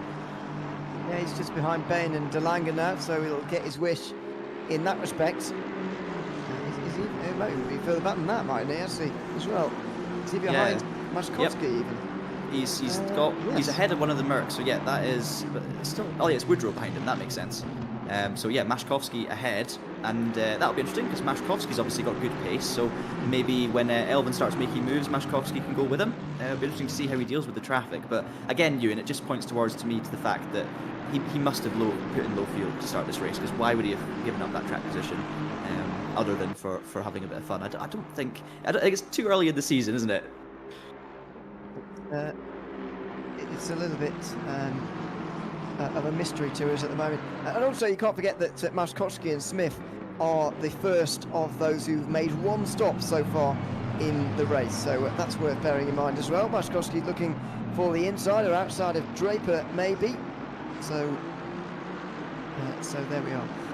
That is the fight we're currently on screen. By the way, someone's answering my question about Word of Racing. I was questioning why on earth their team names had random numbers after them. Apparently, it's to do with the sim centres that they have. I'm sure they correlate in some way to each team. So there we are. It does make sense, but from the outside looking in, it makes absolutely zero. So I'm glad we cleared that up. Meanwhile, Maszkowski has got through on Draper, and Elvin Smith will now do the same. This could be a good fight, actually, and this could last a good 20 minutes, actually, because Maszkowski can't have much fuel on board. Elvin Smith probably has a little bit more than him, but they are the first cars to have stopped once, so they are effectively the leaders. Yeah, I mean, you could actually argue that Maszkowski theoretically is leading this race now, because he has made that mandatory stop, but pitting so early on lap 1, as we were saying earlier, he's now just going to have to do 2 very much extended stints in comparison to Elvin, 3 extended stints, I should say, rather than Elvin's shorter one. So Elvin, for the rest of this race, will be carrying less fuel, newer tyres, etc., etc. But you have to give credit to Maszkowski. He's managed to turn his disastrous start into a pretty good position on circuit right now. It's reminding me a little bit of Perez at Las Vegas in Formula 1 last season. But let's see what Elvin can do now. On his fresh tyres, of course. Maszkowski's tyres about 40 minutes old. We see a bit of a move from Elvin. Maszkowski's going to try and defend it, and manages to do so. Elvin's going to go for the cutback. There's a bit of contact, and he's going to back out of that one. Flash of the lights there for Elvin Smith. Wasn't too happy with Maszkowski's defending, but I mean, it looks rough but fair from my perspective. And yeah, Elvin's going to have to be careful. We saw him almost making contact with McLaren just a lap ago as well, heading into, I believe it was Brooklands. Had to get on the brakes. So yeah, not easy for Elvin to make his way through. And we're seeing another move there into Village, and he's managed to keep it alongside. Yeah, there's nothing wrong with the way Maszkowski's defending at the moment. Elvin Smith flashing the lights a few moments ago, and does again. I think he must be flashing his lights as a you know, I'm coming through kind of way, rather than what are you doing kind of way, because he is not doing anything wrong in my opinion at the moment, Maszkowski. Now though, he might get switched to the inside. No, he does still protect it. Smith goes around the outside, or tries to. Will sort of get into the back of him again. And again, very nearly into Brooklands, but can't find the way through on the inside. He needs to be a bit careful here, Smith. He's certainly in a position to win this race. He's in a very advantageous position, but that does go away somewhat if he gets a penalty. Yeah, but Maszkowski's doing a lot of work for his team here, because of course his teammate is Warner, who's leading the race and also in the championship fight. So fantastic defensive masterclass from Maszkowski, and I wonder if he's, you know, Elvin's frustrated because he knows that Maszkowski's holding him up a little more than he could be, but it's completely within Maszkowski's right to do that. You know, it's a team game. He's not doing anything dirty. He's just defending very well, and yeah, Elvin will be getting frustrated, but he needs to keep his head, keep concentrating, and just get the move done, because he's obviously got the pace here. The longer Maszkowski can hold him off, the better it's going to be for Maszkowski's race in the long term. As we see, is he going to go for a move down the inside? Maszkowski not quite leaving a card's width, and Elvin dives to the outside. He's going to try and go around the outside actually as we head through Stowe, but Maszkowski holds on once again. Elvin went for the bold move, and I tell you what, he's got the overlap. So now, heading into the club complex, he makes that move down the inside. He's probably going to get it stopped because he's got new tyres and a lot of driving talent. And that's it. Elvin Smith finally makes that move up into P8, but he has lost probably a good 2-3 seconds there, which will help Maszkowski, but also help Warner later on. Yeah, and there was a brief investigation, by the way, into the contact one lap ago at the chicane, but no further action given. I think that's a fair judgment in the end. No one was really disadvantaged by it, but Elvin Smith is now into 8th position, and will hopefully try and move up through the field. He'll be hoping so. Anyway, there's Chris Warner. There's the driver who will really benefit from his teammates defending. But different strategies very much on now from Elvin Smith and Chris Warner. Warner very much willing to run pretty long. And why not as well, I guess. Elvin Smith is having to do a lot of overtaking, having to battle with other people. Chris Warner's just running his own pace, running his own speed in clean air.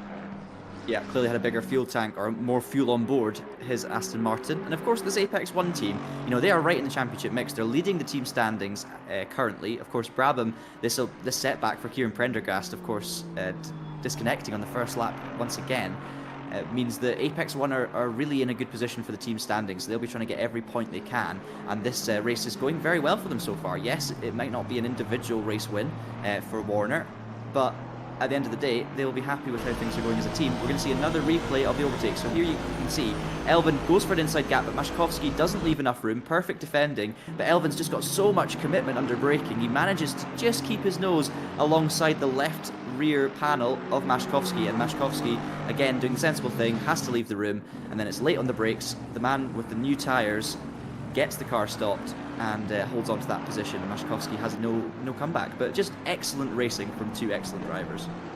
Yeah, in the end it was clean and good racing, which is exactly what we want to see.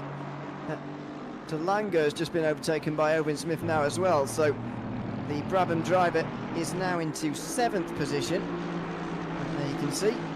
So moving on up again, although there's a big gap up to the next driver now.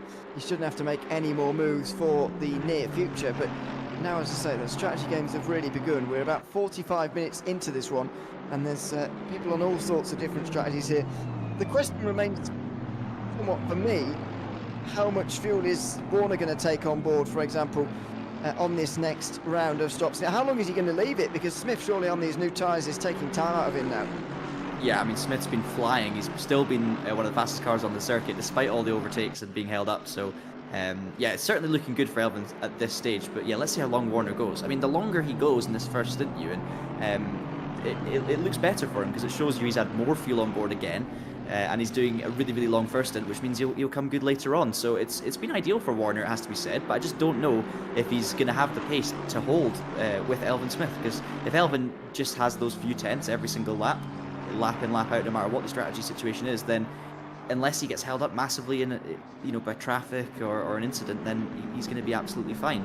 Warner's doing what he can, but we just don't know yet if it's going to be enough, and we're not going to know, to be honest. As you say, let's see what he does for fuel. I mean, we still won't know until the end of until the second pit stop, how much fuel he's going to be taking on. So there's so much strategy still to play out here, and we as viewers are going to be kind of left in the dark a little bit, which is quite exciting, not knowing what his driver is going to be doing. But I can guarantee you right now that the Apex 1 team will be thinking about all of this. They'll be thinking about what the ideal strategy is going to be as he gets held up by one of the McLarens who's being lapped and is suffering from bad ping at the moment, it looks like, but does well to keep out the way.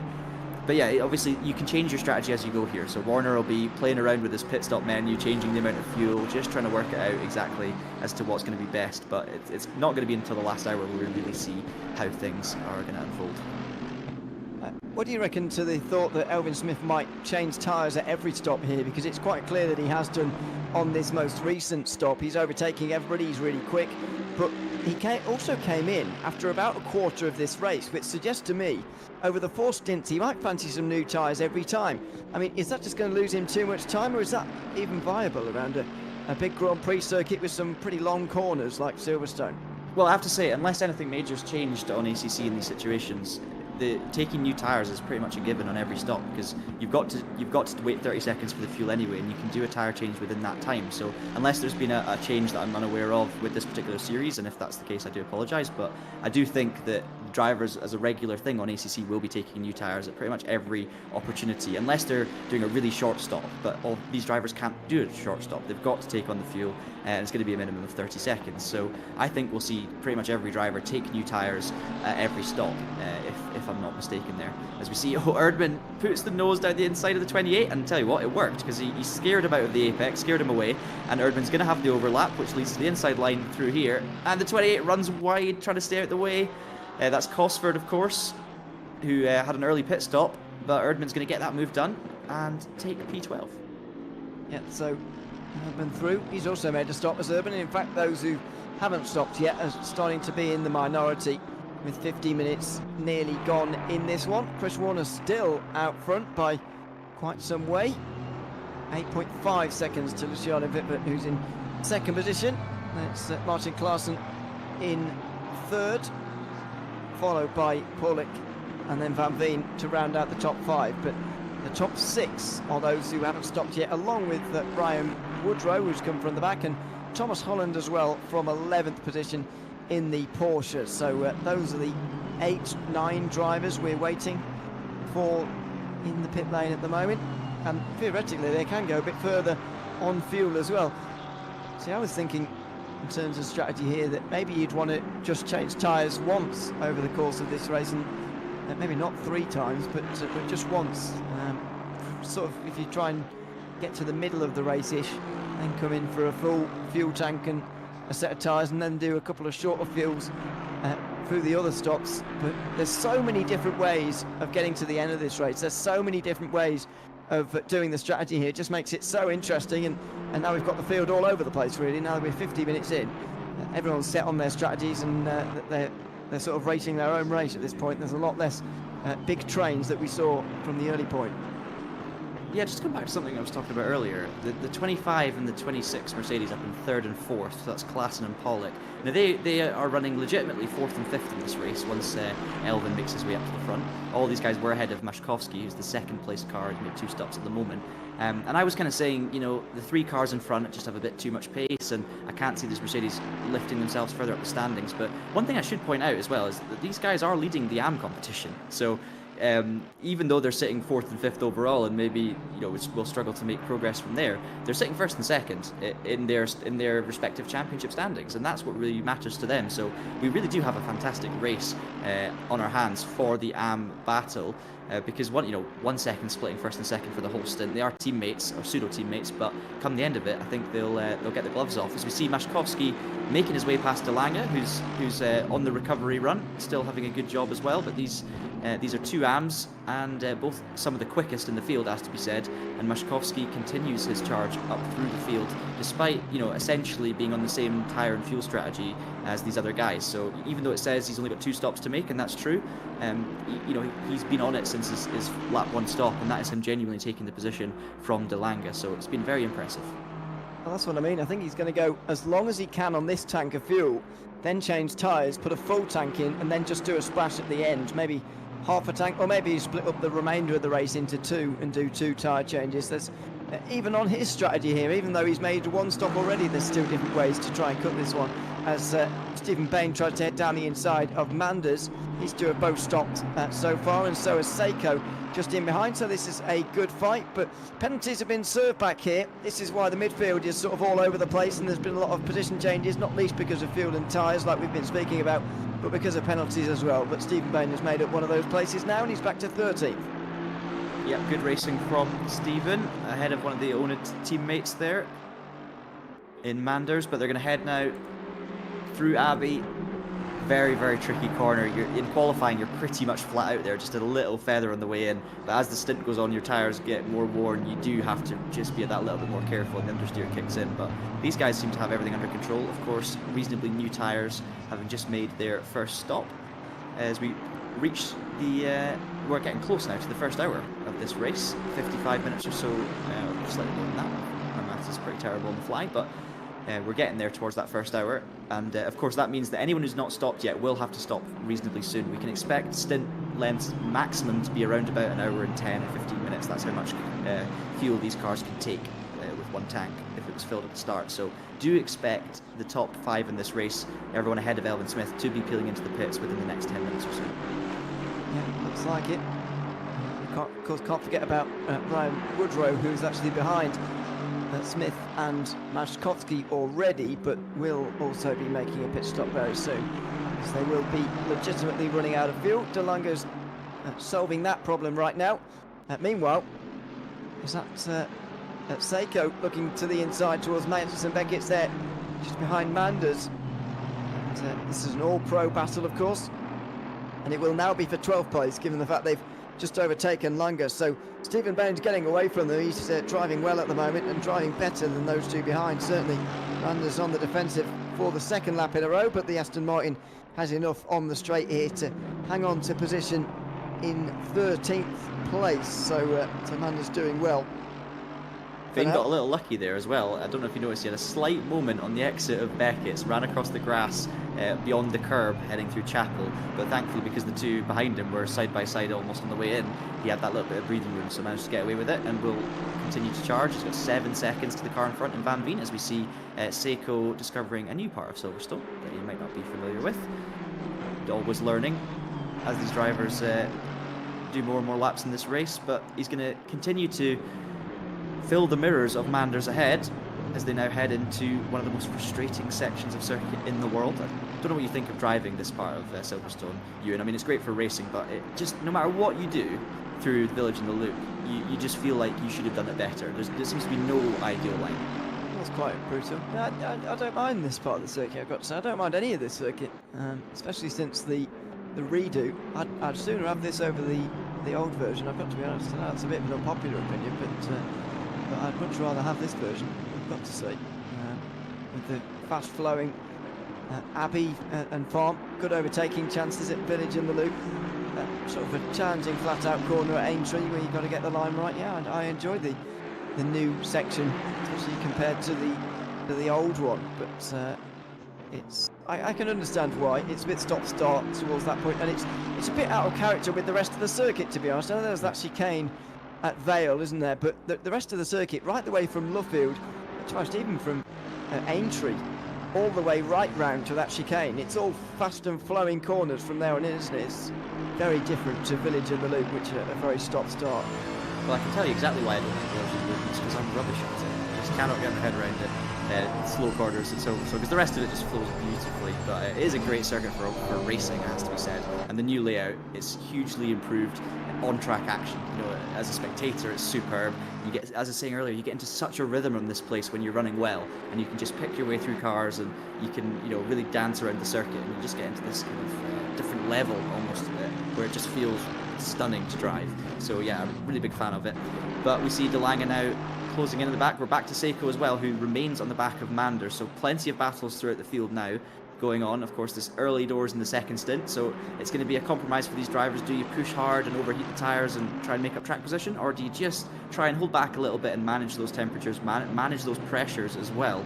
There's so many different things for these drivers to be keeping track of in this race, but Seiko looks like he wants to make the move on Manders. He looks like he's being held up slightly at the moment, is the number 4 Team Mercedes.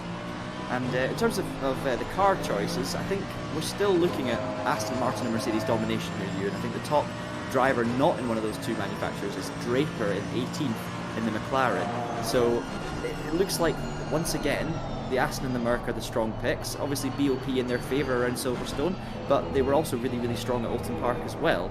So, you know, is this just down to the fact that the best teams and drivers have picked the Aston and the Mercedes, or is it down to the cars just being, you know, very fast around these particular circuits? What do you think? Well, that is the big question, isn't it? I think the Aston Martin and Mercedes are pretty decent in terms of their speed. But as you say, as soon as the best teams and the best drivers get wind of the facts, they're all going to choose it. So it's hard to tell sometimes. You know, if you'd have put Elvin Smith maybe in a McLaren, would he be able to be up there? Maybe. It's entirely possible. So it's always one of those impossible things to know. But oh, that was close. Rens de Lange is looking for a way through on Grant here into the Magnussen Beckett section, side by side, and De Lange gets himself through into 16th position. Grant having, of course, served his penalty from that opening pit stops. I wonder whether there's a tyre difference between these two. Grant doesn't seem to have any grip. Well, you know, Grant was definitely on his best behaviour there, trying not to get any more penalties, and yeah, I think Draper's going to be licking his lips behind the wheel of the McLaren, so we'll keep an eye on that one. But Seiko remains on the back of the Onid Aston Martin, so Bain, you can see, he's not really managed to get away from these two either. He's still 1.7 seconds clear of P13, so he's not really stretched that gap more than half a second in the last few laps. So I feel like the pace here is reasonably similar. I guess it's down to whether Seiko can find that pace if he gets some clean air to get on the back of Bain. But he's going to have a quick loop now. He's going to have a loop into the loop and makes it work. Really, really nice stuff from Seiko, but he's not quite got enough of an overlap heading out of the corner, but through Aintree he manages to keep his nose in there, and that gives him, of course, the inside line as we head down towards Brooklands, and it's going to be last of the late breakers. And Seiko, he doesn't have the overlaps. The Aston manages to pull away again in the straight, but does he go deep on the brakes? He does, and there is the opening for Seiko. It's just side by side constantly. Bit of contact on the way in, but nothing too crazy. Seiko's going to hold it on the outside, get the power down, use all of the curb, but it's a bit of an oversteer for Manders. A little moment on the exit, and that's going to make all the difference when things are this close, and he drops in behind. So Seiko gets the move done. Will we see a comeback though from Manders? May well do. Into Cop's corner, Seiko seems to have secured the place, and to be honest, it did seem like he was going to need some help in terms of making that move, and he finally got it from the Aston Martin going too deep into the turn. He was struggling to get through otherwise with Seiko there, but now he's into 13th position, and it's been a long time coming, that has. Now Elvin Smith has been closing in on those in front for quite some time now, on those new tyres, of course. He's been on them for about 20 minutes or so now, and we're only 12 minutes or so from the halfway mark. Is he going to come in and change tyres again at that point, is the next question I've got, to be honest, because we're seeing some wild differences now. The top 5 still out there on the circuit, having not stopped yet, along with Ryan Woodrow as well. So that's 6 of the 28 that started this race, about 20% of the field, who have still yet to make a pit stop, which is remarkable. Over an hour into this one, but as you say, these GT3 cars can't actually go that much longer than an hour anyway, so their hand is going to be forced, no matter what their strategy really is. As we say, you know, it's going to hurt them a little bit when they come in to make their stops, because they've done so much running here. And it would have hurt them at the start of the race with such a heavy fuel tank, but it just gives them flexibility later. You know, if something crazy happens in the race a bit later on, maybe they pick up damage, they can essentially afford to choose when to take that last stop. It gives them full flexibility, and depending on the regulations and how long the pit stops last, you know, if they have to make a mandatory fuel stop, do they have to wait the 30 seconds, or can they literally just take a little splash? It's going to come down to all of these sorts of questions. But yeah, at the end of the day, Elvin's doing a fantastic job. He's gapped Maszkowski by 14 seconds now. You know, we saw the two of them together not that long ago, or it didn't feel like very long time ago. And now Elvin Smith is very much the length of the hanger straight ahead of Maszkowski and cruising towards the back of Sudaker in 5th position. So yeah, I think these guys at the front, we're going to see them drop back in the standings, there's no doubt, compared to where they were before the stops. But yeah, let's see how the flexibility helps them out later on, as we now cut to Van Veen in 11th, who is right on the back of Cosford, one of the early stoppers, and it looks like he's going to set up a move now down the hanger straight. Looks like it. So close to the back of Cosford on the way towards Stowe, and he's being edged out a little bit here is Van Veen. Oh, he's going to look to the inside again. Well, he tried to, but he knew that avenue was going to be shut off from him very, very quickly, but it's a better line through Stowe Corner as well, and Cosford once again defends into the Vale chicane. Slightly bizarre given these two in a different class, and there seems to be one driver a lot quicker than the other. Van Veen gets to the inside now. At Club, it's always nervily narrow through there in terms of your racing line, but Van Veen has stayed alongside, and into Abbey he should be through. He's on the inside line, and he is into 10th position eventually. Marijn Van Veen makes up a position. Will he hold on to it into Village? Well, just about. That was late on the brakes from Cosford, but Van Veen is confirmed through into 10th position, and that's been a little time coming. So pit stops have happened up ahead, and position changes further behind. Clarkson and Paulick now into the pit lane and out again. I could smell the brake bias valve crying with Cosford there under braking, but managed to keep it nice and neat and tidy. It was actually a bit of a late defensive move there from Cody heading into Stowe. This corner we're looking at right now, just on that previous lap, but it meant that he went a little bit deep in, and then suddenly they were side by side, and that was it. So Van Veen, good driving, makes the move and up into the top 10 as we now cut back to Elvin. And these guys, of course, are now making their way through lap traffic. So this is when strategy gets even more interesting, Ewan. How many risks will Elvin take in traffic? Obviously, we saw his teammate Prendergast taken out by a back marker last time out at Oulton. So will we see the drivers being a little bit more cautious? I have the feeling that Elvin's in such a rhythm and such a at such a high speed in this race that he's just going to fear nobody, and he's just going to try and scythe his way through.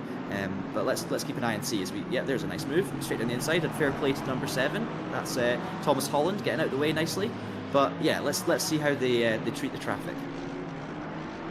He was sliding right the way through there, Elvin Smith there through Village. He's got the only Porsche in the field right behind him now as well. Shows you the lap traffic that is going to come into effect throughout this race, doesn't it really? The fact that Holland in 22nd already being lapped by the 4th place driver, which about 20 seconds off of Chris Warner in the lead, probably more. Now Luciano Vippert's into pit lane in the Mercedes for World of Racing. That's about 64 minutes into this race. And they're actually going to go longer than 65 minutes, it looks like, at the front of the field, which is something you're sometimes not actually allowed to do in the real world, and indeed in some series as well on ACC. But thankfully that's not a rule in this series, because I really dislike it, and it's set up so that you can run as long as you want. So Chris Warner will do exactly that. It looks like he's going to run this tank as dry as he can. It really does, make a difference at the end.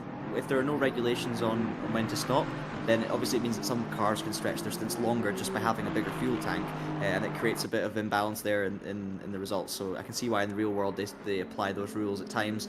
But of course in this race it's solo drivers, there's a minimum of 3 stops, so it makes absolutely no difference. So why not let them run loose, run for an hour and a half if they can make the fuel stretch that long? As we see our race leader Chris Warner, who will be planning for his stop very, very soon. Of course, these guys are going to drop back further than you might expect. We're going to see, to be fair, Whitvett's come out in 5th position if those standings have actually updated. So not bad at all. They're kind of jumping back in where they were originally. So that long first stint will help them later on. So that's pretty positive for them. But Elvin obviously is going to have a big, big lead after this. He really is. As we see a 5-second penalty coming in for the 29. So who's the 29? I don't think the 29 is currently running in the top 23. Yes, Turner in one of the BMWs further back, I think. So he's got a penalty by the looks of things. Is that correct? Might be. We'll have to find out and do a bit of digging on that one. But anyway, don't think it's a BMW, but I think that is the number of Turner, further back, Dom Turner, in the McLaren as far as the standings, championship standings are shown. But I didn't think I'd seen him in a McLaren earlier on. But anyway, doesn't really matter. Chris Warner carries on again.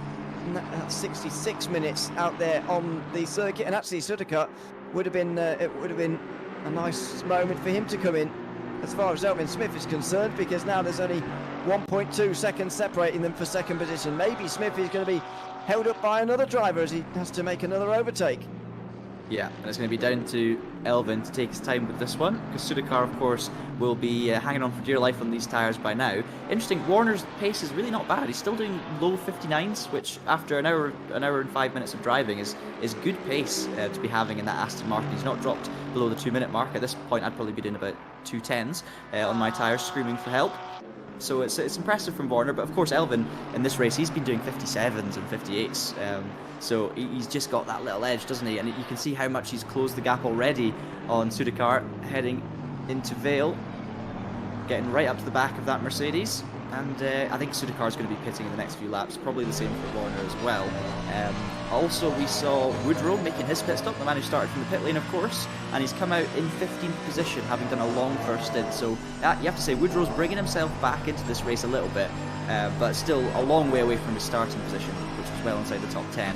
Let's see what Elvin does, though, here with Sudakar. I think he's going to go for the up and under, try and keep it on the outside into the loop, and then he's going to go for the cut back down the inside towards Aintree and make it look very easy. But no, he doesn't do it. Doesn't quite get the traction out of the loop that he's going to need. But will he make a move into Brooklands? He's going to have to.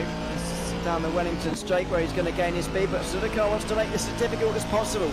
These two could be racing each other by the end of the day. You've got to remember that, and you just don't know. Smith has got so much extra tyre grip, though. He will rip round the outside, even though he's got 25 odd minutes on these tyres.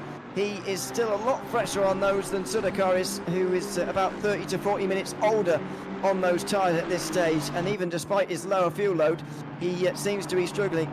You just see the tyre difference between them. It's quite remarkable. And the same is going to be for Warner and Smith as well. The gap 24.7 seconds at the line right now, but it could even be 22 seconds or something like that by the end of this lap. That's the difference in tyre sets they've got at the moment. For sure, and I mean at Silverstone in particular, the degradation is really bad. You get a lot of graining, you get a lot of overheating, and you find that with Silverstone it's very, very difficult to keep your pressures in check. And what you will find towards the end of a stint, after about 45-50 minutes, is that you will fall off a cliff essentially. You'll start understeering a lot more. You'll have to put in a lot more lock to try and keep the car in check, and essentially you just start dropping so much lap time. You know, the first half hour is genuinely not too bad. You can kind of keep your pace reasonably close to when you came out of the pits, or within a second or so, but then it's those last 20-30 minutes where you just begin to drop maybe 3-4 tenths every couple of laps, and you can see that in the way that the cars are behaving. And Smith just scything his way through the field as we expected, now back up into P2, and when Warner pits soon, it's going to be a big healthy lead for Elvin Smith. It's going to be at least a 17-second lead over Maszkowski, who will have to pit soon as well, remember, because he only pitted on lap 1, so we'll see a second stop for Maszkowski coming very soon as well. True, yeah. So maybe one lap after Chris Warner's in, his teammate could be in as well. So that's worth noting, and then there'll just be one stop left for Maszkowski. Now finally Chris Warner comes in. He's just one lap short of half distance actually in this race, and after 68 minutes, or indeed 70 minutes actually, isn't it? An hour and 10, he's finally into pit lane, and Elvin Smith will be able to assume the race lead at least for a bit of time. But the question remains here, what's Chris Warner going to do on this stop? Surely he's going to change tyres. He's done half the race, but will he change tyres again after this? This is final tyre change of the day. Yeah, it's all going to be down to what's happening with the pit stops and whether they do have to take the 30 seconds stationary, and then we'll see tyres if that's the case, and if not, maybe you try and do a short one and don't take tyres to save a bit of time. But with Warner now, he's got more of a decision to make in terms of how long does he stretch these stints. Does he do 3 short stints essentially of 25 minutes each, or does he try and do one longer one and then 2 really short ones at the end? But what you do know with Warner is because he's gone so long in that first stint, he's going to have to be ultra aggressive now. He's going to go low fuel, he's going to do short stints regardless of how he splits that. But it's going to be fast for Warner. It's going to be lots of pace, it's going to be lots of attacking, and he's going to certainly use the rubber underneath him. So yeah, it's going to be fascinating to see how it plays out. I think he's looking good for P2, but I just don't know if he's going to have enough to challenge Elvin at this rate. Well, he's into the pit lane, and Maszkowski actually forced to come in on the same lap. So despite the fact he pitted after one lap, Maszkowski clearly didn't take on much fuel at all, or indeed, well, I guess there wasn't much space in the tank to put much fuel in, was there? So he's making his pit stop now, his second of the day.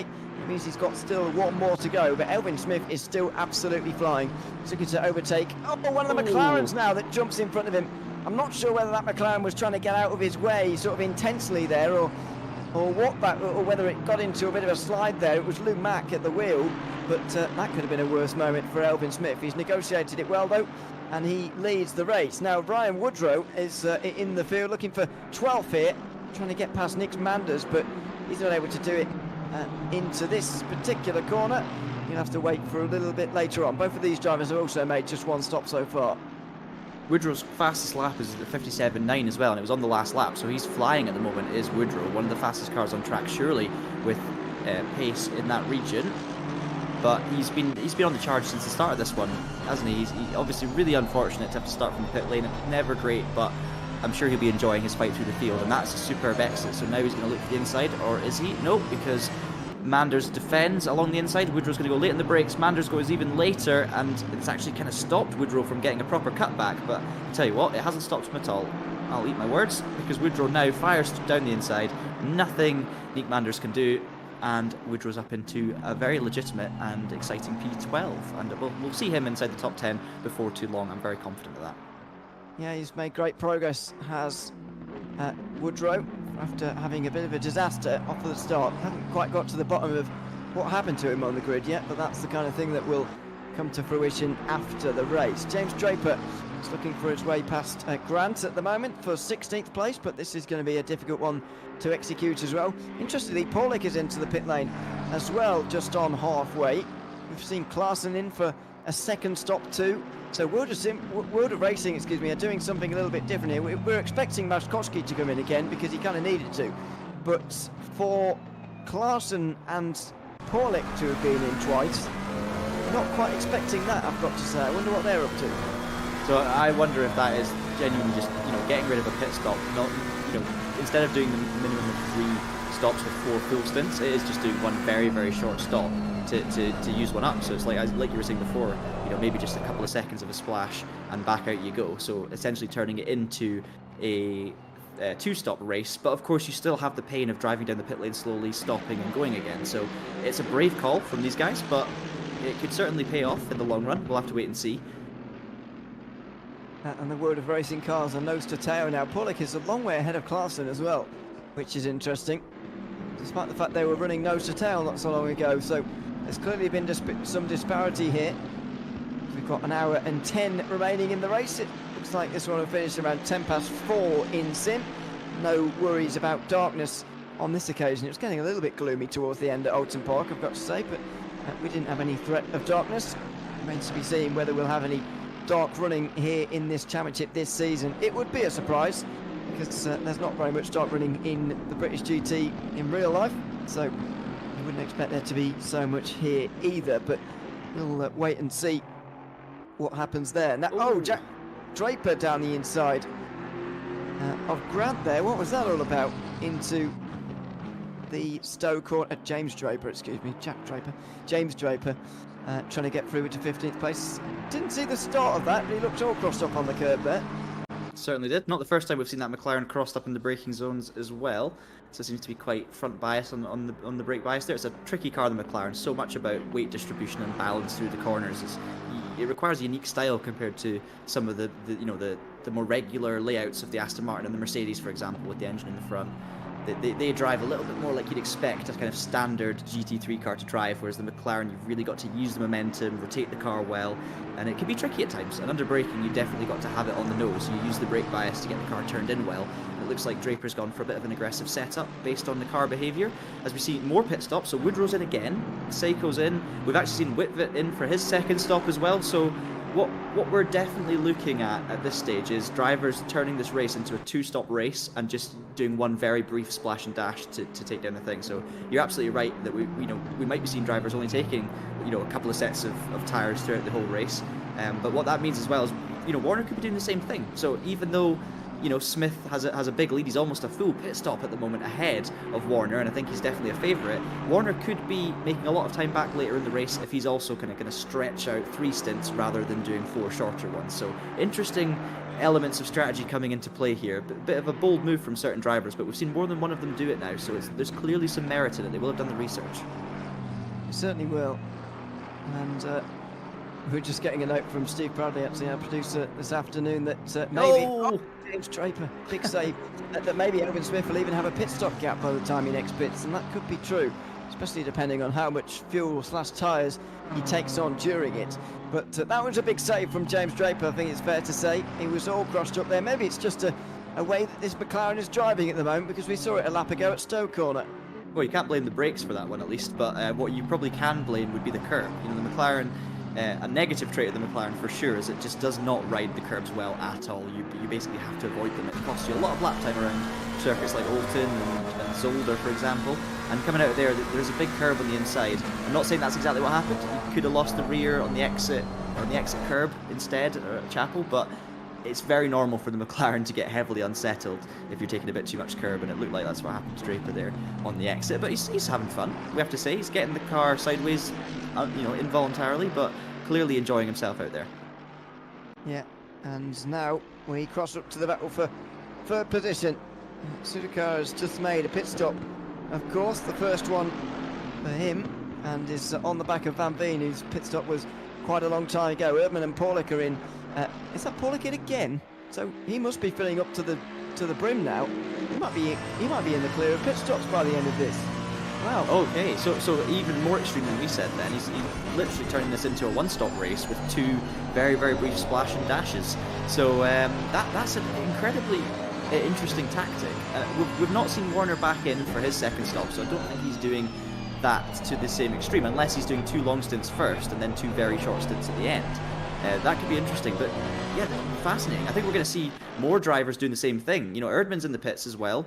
We've got more drivers coming in. Oh no, Pollock's sped in the pit lane. He's got a stop go 30, and that's a heartbreak for the 26 car.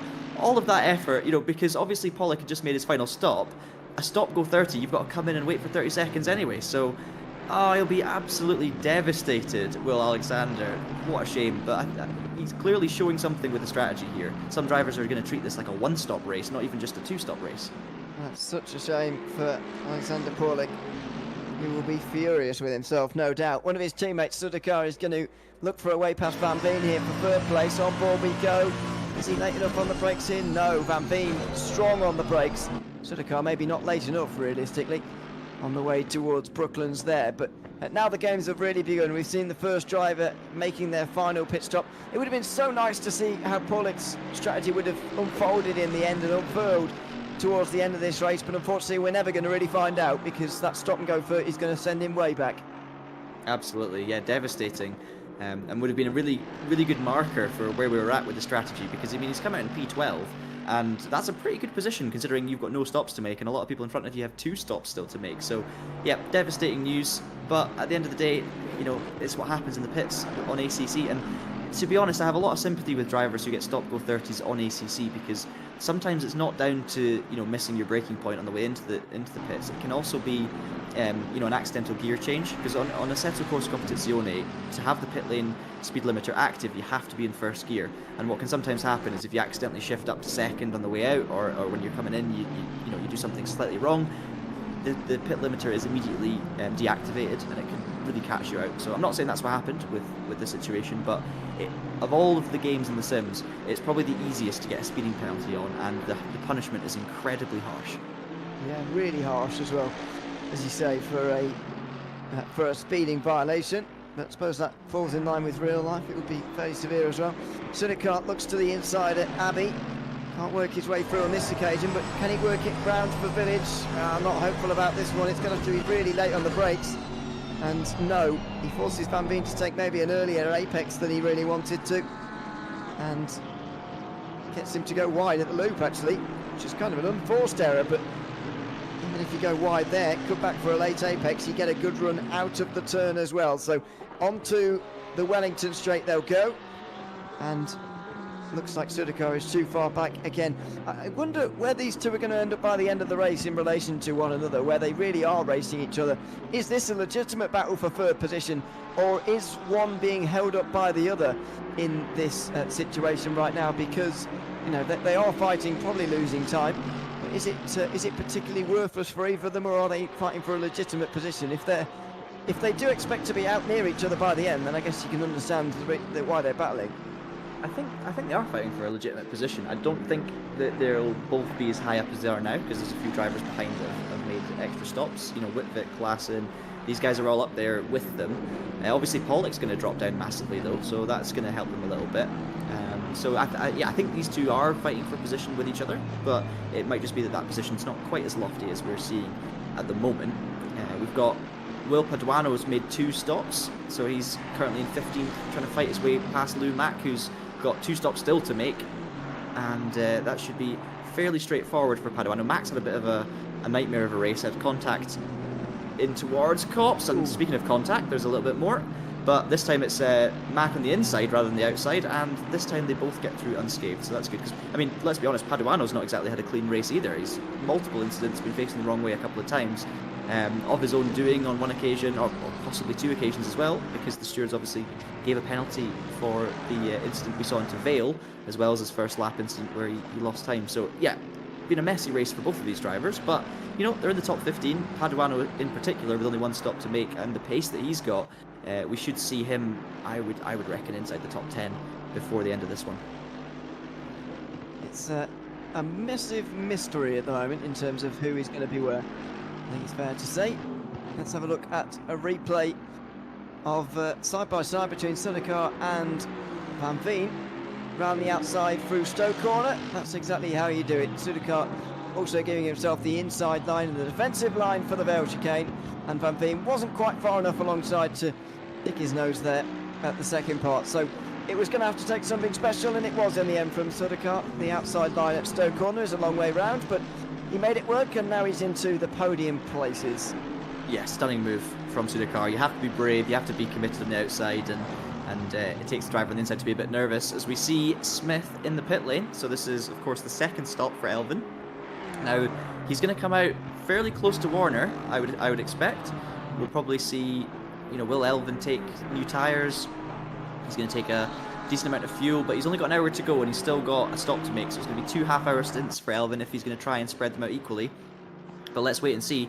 As we see now, Warner passing, of course, that is the new pit lane, not the old pit lane, so bear in mind that he's still got a long way to go in this lap before he catches up to where Elvin is. And, you know, we could, what do you think? I would expect that Elvin will come out in second, but it'll be pretty close. I don't know. I think Elvin could be maintaining a lead here, but I don't think Warner will have to, well, he'll still have 2 stops to go, won't he? He's giving Warner the lead already. Is that true? Can that be? Well, it's a bit. I was a bit confused because it was a 34-second gap as we saw Smith in the pits, but then at the same time, it looked like Warner was more than 35 seconds away from the pit lane. So that confused me, I have to be honest. Unless that was a slightly out of date pit stop for Elvin, or he's stuck in the pits and still is stuck in the pits. I'm really not sure. But that one has thrown me a little bit, I have to admit. I mean, they've got a massive gap over Sudakar, and yeah, what's happened to Elvin? He's gone. Yeah, so Elvin Smith, so something's clearly happened there that's put him in the pit lane, and maybe instead of him pitting, he's actually been disconnected, or he's had a crash and got damage and had to escape to the pits. I'm really not sure, but Elvin Smith, from a dominant position, leading this race, it's game over, and it's game over for Brabham as well. Absolute disaster. Oh, that is such a shame. Both Brabham cars out of the race. We'll try and get some news as to what happened. It looked like he just disconnected, as far as we know, from the session. He was sorely on course for a race win here at Silverstone. in the British GT Esports Cup, but it's not looking like he's going to be able to achieve that anymore. In fact, he might not even be able to finish in the race either. What a shame for Braam Esports, who have been so quick so far this season, but their luck has been absent at best. Third in the standings coming into today. They'll drop for a long way further down than that, even though they've had 2 cars in this race, and what a big shame it is for them to drop down so much. Pole sitters, and indeed sharing the front row, and indeed no longer in the race. That was Grant trying to get past Holland and letting Holland back through again after contact made. Yeah, it's a big contact on the way in there, but it's for 18th, 19th, and it looked like Grant just didn't want to take the move with that contact, so fair play to him. But, I mean, what a disaster for Braam. So much pace once again. Elvin dominating this race. You know, we said that Warner had some interesting things going on with strategy, but I don't think anyone was doubting that Elvin was in prime position there to win this race. And, you know, Braam, they've prepared well with speed, they've got the right drivers, they've got the right team in there. The only thing they don't have is apparently the right internet providers, because that's 2 disconnects. Whether it's down to internet or a game crash or anything like that, it's just devastating for them. And in terms of the championship, I mean, that'll hurt Elvin's driver standings chances, but more importantly, I think for the 2 of them, that basically kills their team championship potential as well, because this is the team that arguably have been the strongest in terms of pace in the 3 races we've seen, and that's just a major disappointment. Yeah, there are still prizes for top 3 in this series, so there is still something to go for, and that might still be possible. But already after the last round, Elvin Smith was saying that they probably have to both win all the races from now on till the end to try and catch those in front. I think that was a little bit dramatic personally, compared to where they were. You know, they were only, I know they were 63 points back, but it's 119 for a win. You know, that's half a race win they were behind. It's not exactly huge margins. Well, I think but now certainly they'll be feeling the pressure. They were already feeling it, and now they really will be.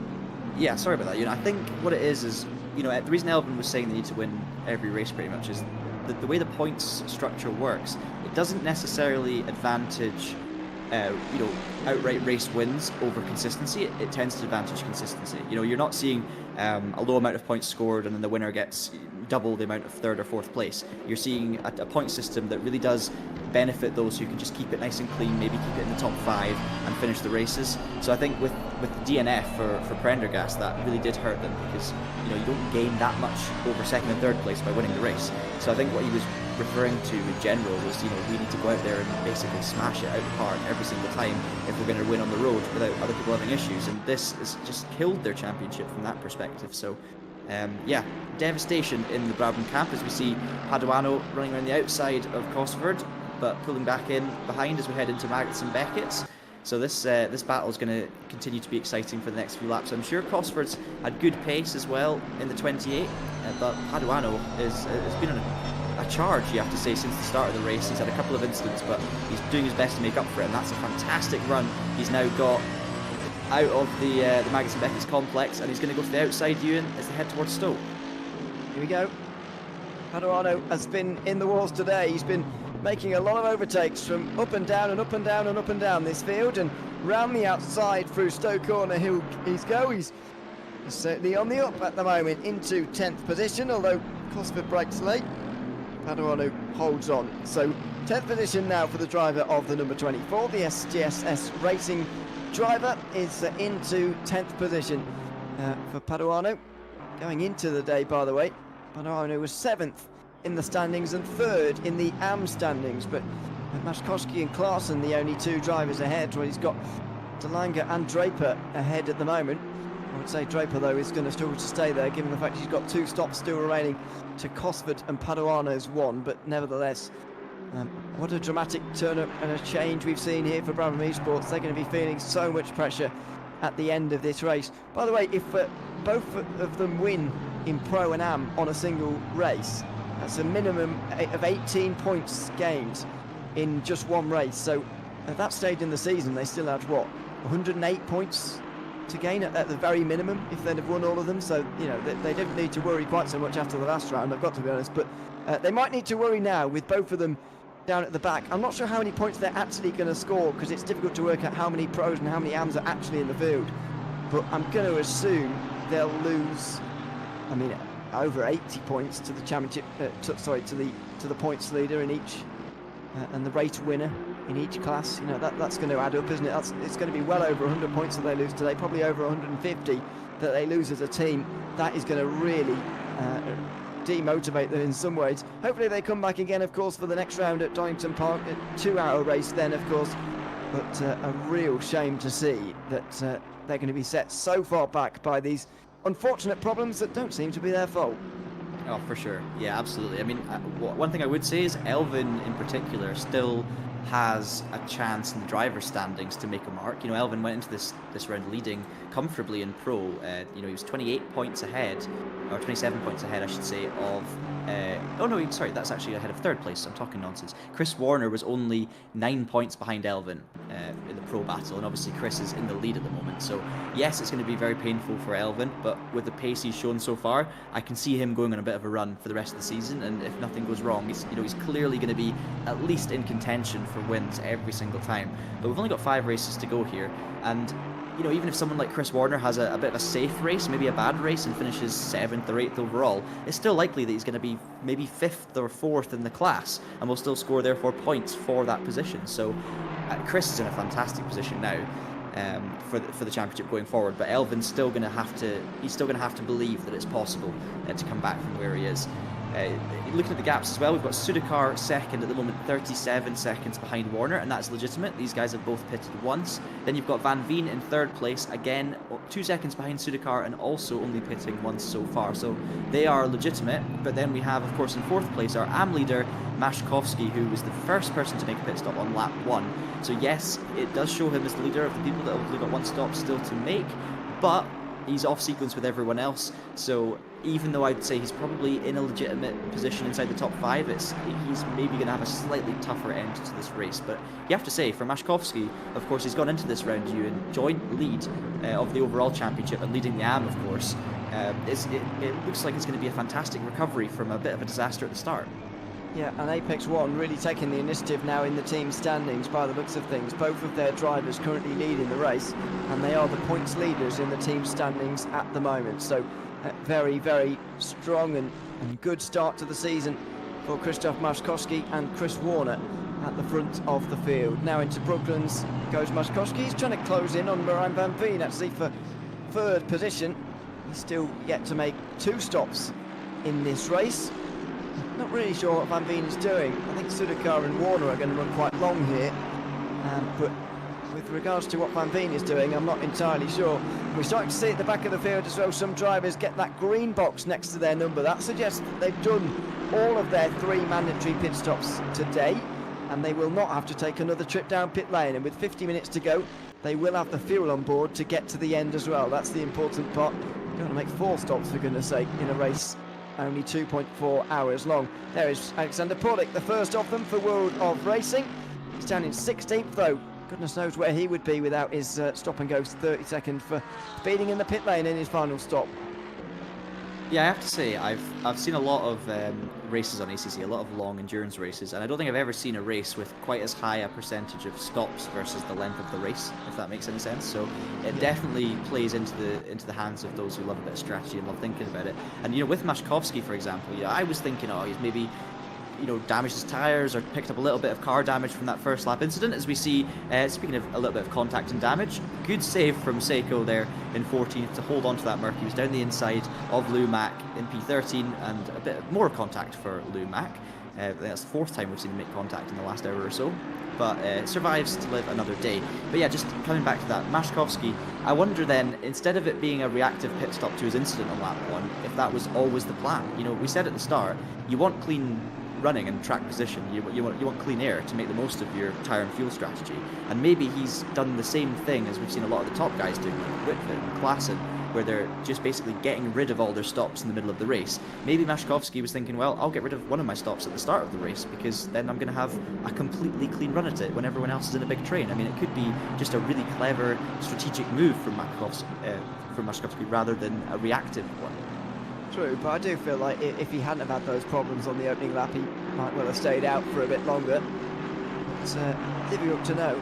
And it's also difficult to know what would have happened with Kieran Prendergast in the field. Yeah. Was disconnected earlier on. You know, would he be leading right now? Surely with Maskowski in the wall and Prendergast leading the overall race as he was through the first sector at least of the opening lap in this race. Surely he would still be in the lead. At least he would have led for a little bit of time, but unfortunately these technical problems do happen. I do hope Braam Esports return. I've got to say, it's always difficult to remotivate yourself, even when there's, or especially when there's only 1 week to go until the next round at Donington Park.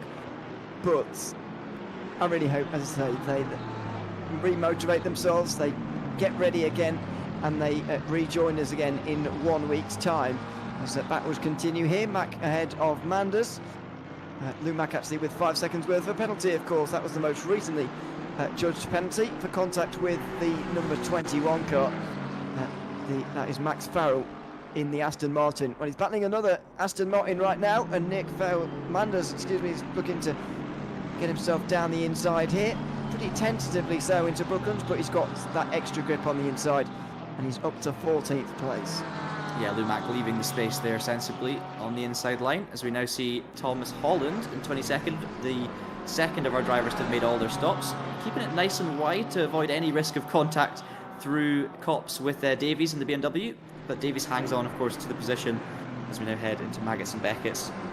All over the curb, the Porsche, such a fun car to drive, but very, very tricky. You see the beautiful sideways action from Davies. That was just a gorgeous thing to watch. Sideways through Maggots and Beckett's. It's normally the Porsche we're saying that about, but yeah, with all of the rearward weight on that Porsche, it just makes it a unique car to drive. And I have to say, especially the new one, the 992, I absolutely love hauling this thing around the circuit. It's just so much fun, and Holland is going to love overtaking Davies on the inside through Stowe, because that was a wide moment for Davies in the BMW that he's struggling to hang on to at the moment.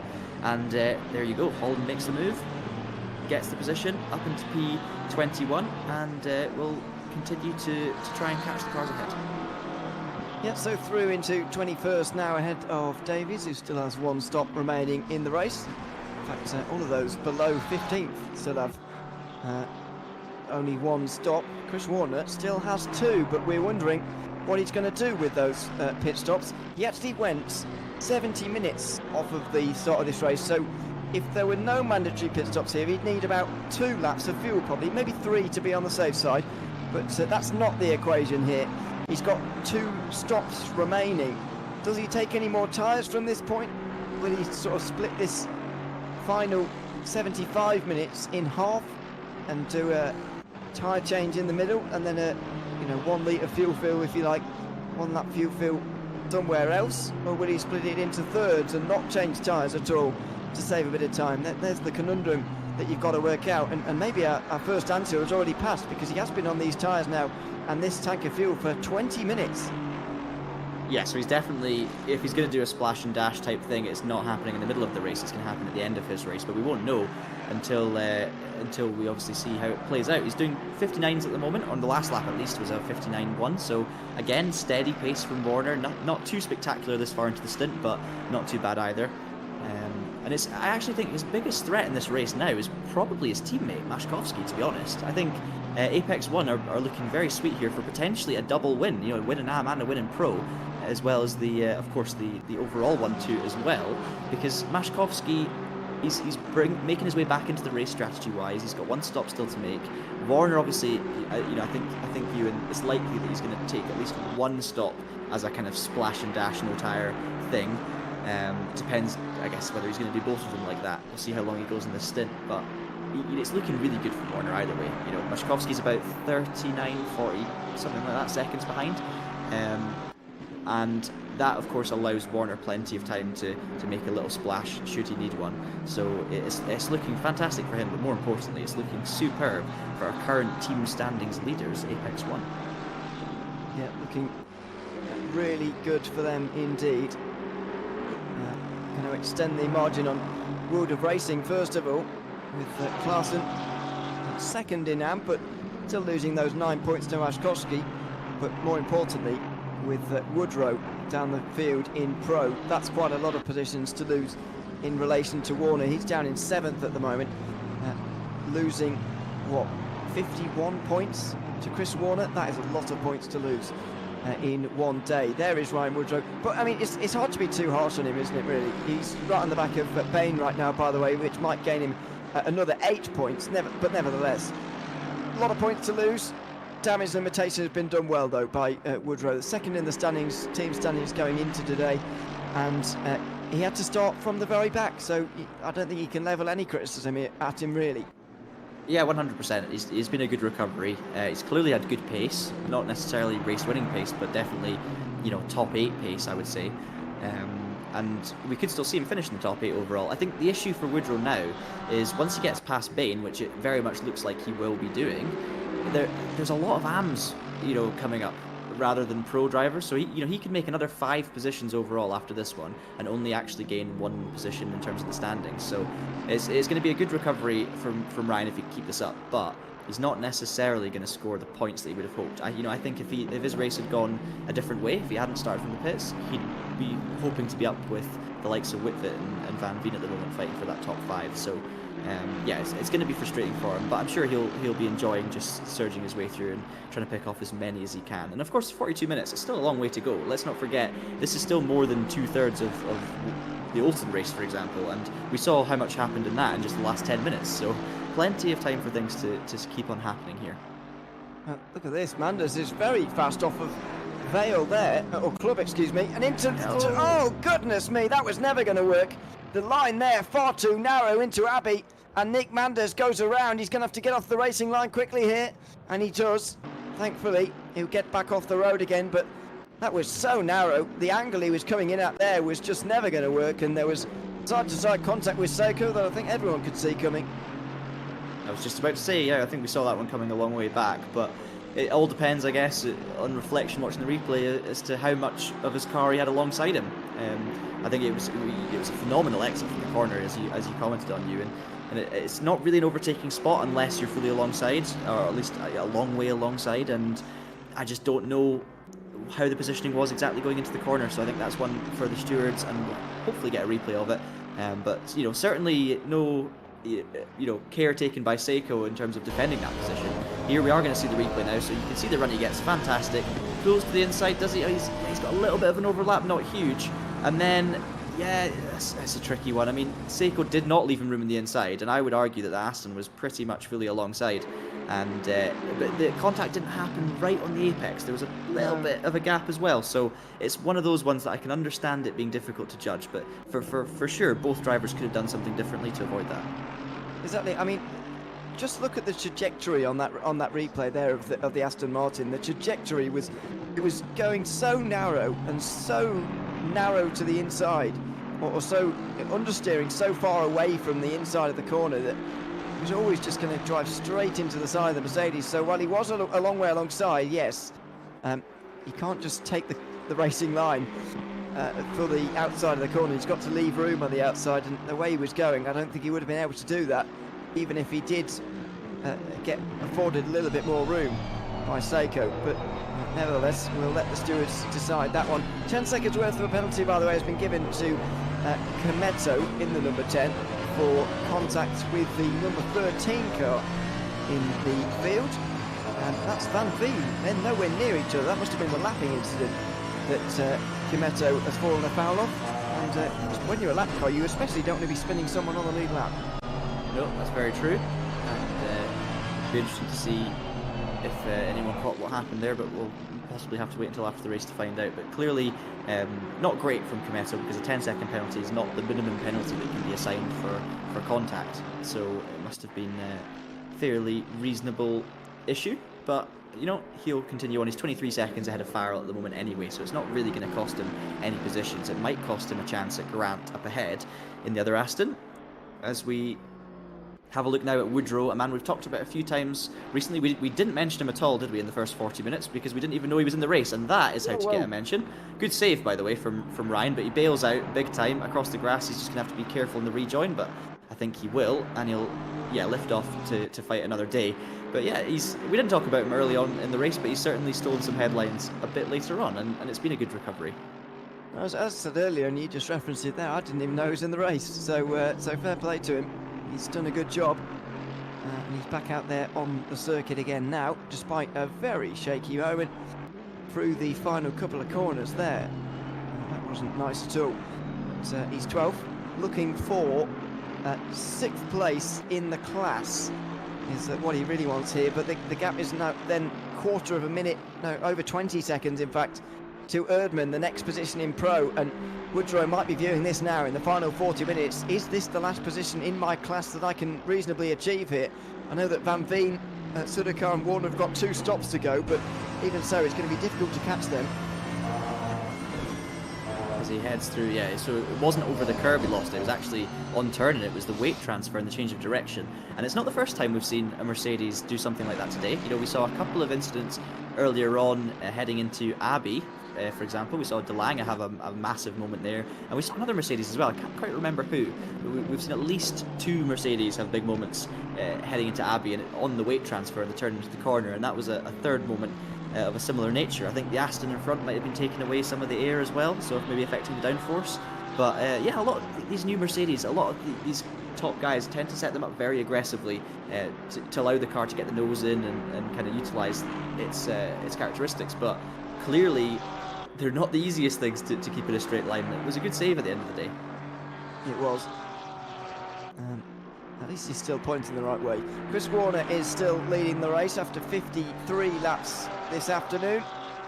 It's Sudakar in 2nd position, a long, long way behind. And despite the fact that Warner has 2 stops to make, as opposed to Luciano Vitbit's 1, for example, he still holds a big advantage in this race. That's so big, in fact, that Sudakar is still yet to cross the start-finish line. And I think Warner's going to get to Stowe Corner before he even gets the chance to do so in the Mercedes. There you go. Warner up towards Stowe Corner with an absolutely huge margin over Sudakar. It's difficult to now sort of count the ways in which he can lose this one, but it's difficult to say that considering what's happened to the 2 previous race leaders, both Braam Esports drivers, of course, and both out of the race running as a result of things that weren't their fault. So it's difficult to give the Chris Warner just the win just yet, because there are still 36 minutes to go. Oh, absolutely. I mean, just look at Kieran Prendergast as an example. He theoretically could have won all 3 races this season. You know, race 1 at Alton, he had the incident with the back marker, and then he was right up there. I think he was leading race 2 when he disconnected, and then he was obviously right up there again with his teammate in round 3 when he got disconnected again. And with Elvin's future disconnection, maybe Kieran would have been away and dry in this race, miles ahead. So it just goes to show that, you know, you cannot count your chickens in this series. You've got to keep on putting in the laps, keep concentrating, and hope that your internet does a better job than those of Braam Esports drivers. But yeah, he's right now he will want nothing other than the timer to just count down as fast as possible. You know, he's got nothing left to gain in this race. He's just got it all to lose. But he does need to keep on putting in the lap times, because there's some fast drivers behind on different strategies, and one of those fast drivers on a different strategy is of course his teammate, the AM runner, which is what we're seeing right now, Mashkovsky, right on the back of Sudakar. So he's closed in that 2.5 second gap in the last 10 minutes or so, and we could well be seeing a position change soon, Ewan. We could be. Christoph Mashkovsky makes his way around Aintree, trailing Sudakar here by pretty much nothing. The gap between these two and Chris Warner, by the way, nearly 3/4 of a minute. And it's going to cost Warner a lot of time, of course, to make that extra stop compared to the likes of Mashkovsky, but it's not going to matter. It should be Apex 1 domination at the end of the day. Sudakar here is his nearest rival of Luciano Vitbit to worry about here, really, and none of the others he really has to be concerned about at all. Into Copse Corner they go. Sudakar stays ahead in 2nd position. How long is that going to last for, though? Mashkovsky has cruised up to the back of him, might well cruise on past him in the near future as well. Yeah, let's see, so close heading into Beckett's. That'll be affecting his vision big time, but this is an experienced and very fast driver, and he's obviously managed to keep it nice and close. Coming to the exit of the corner, he'll have a good slipstream, will Mashkovsky, but he's not really close. He's just really close, I would say. Don't think it'll be enough to make a move into Stowe, and it doesn't look like he's going to. Just hanging on to the back. He pulls out a little bit to have a little bit of a look, and he's going to try and force Sudakar to go in deep, and you can see there, yeah, Mashkovsky focusing the exit, but actually lost a bit of momentum mid-corner there, so maybe that back end stepping out wasn't him just trying to focus on the exit. Maybe it was the car getting just a little bit loose underneath him as he heads through Vale and chucking the Aston Martin around. Looks fantastic, this car. I really do like the livery as well on the Apex 1 machine. Obviously, we've got a lot of these World of Racing cars. And I was actually just about to mention Martin Klassen, so thank you for that, Steve.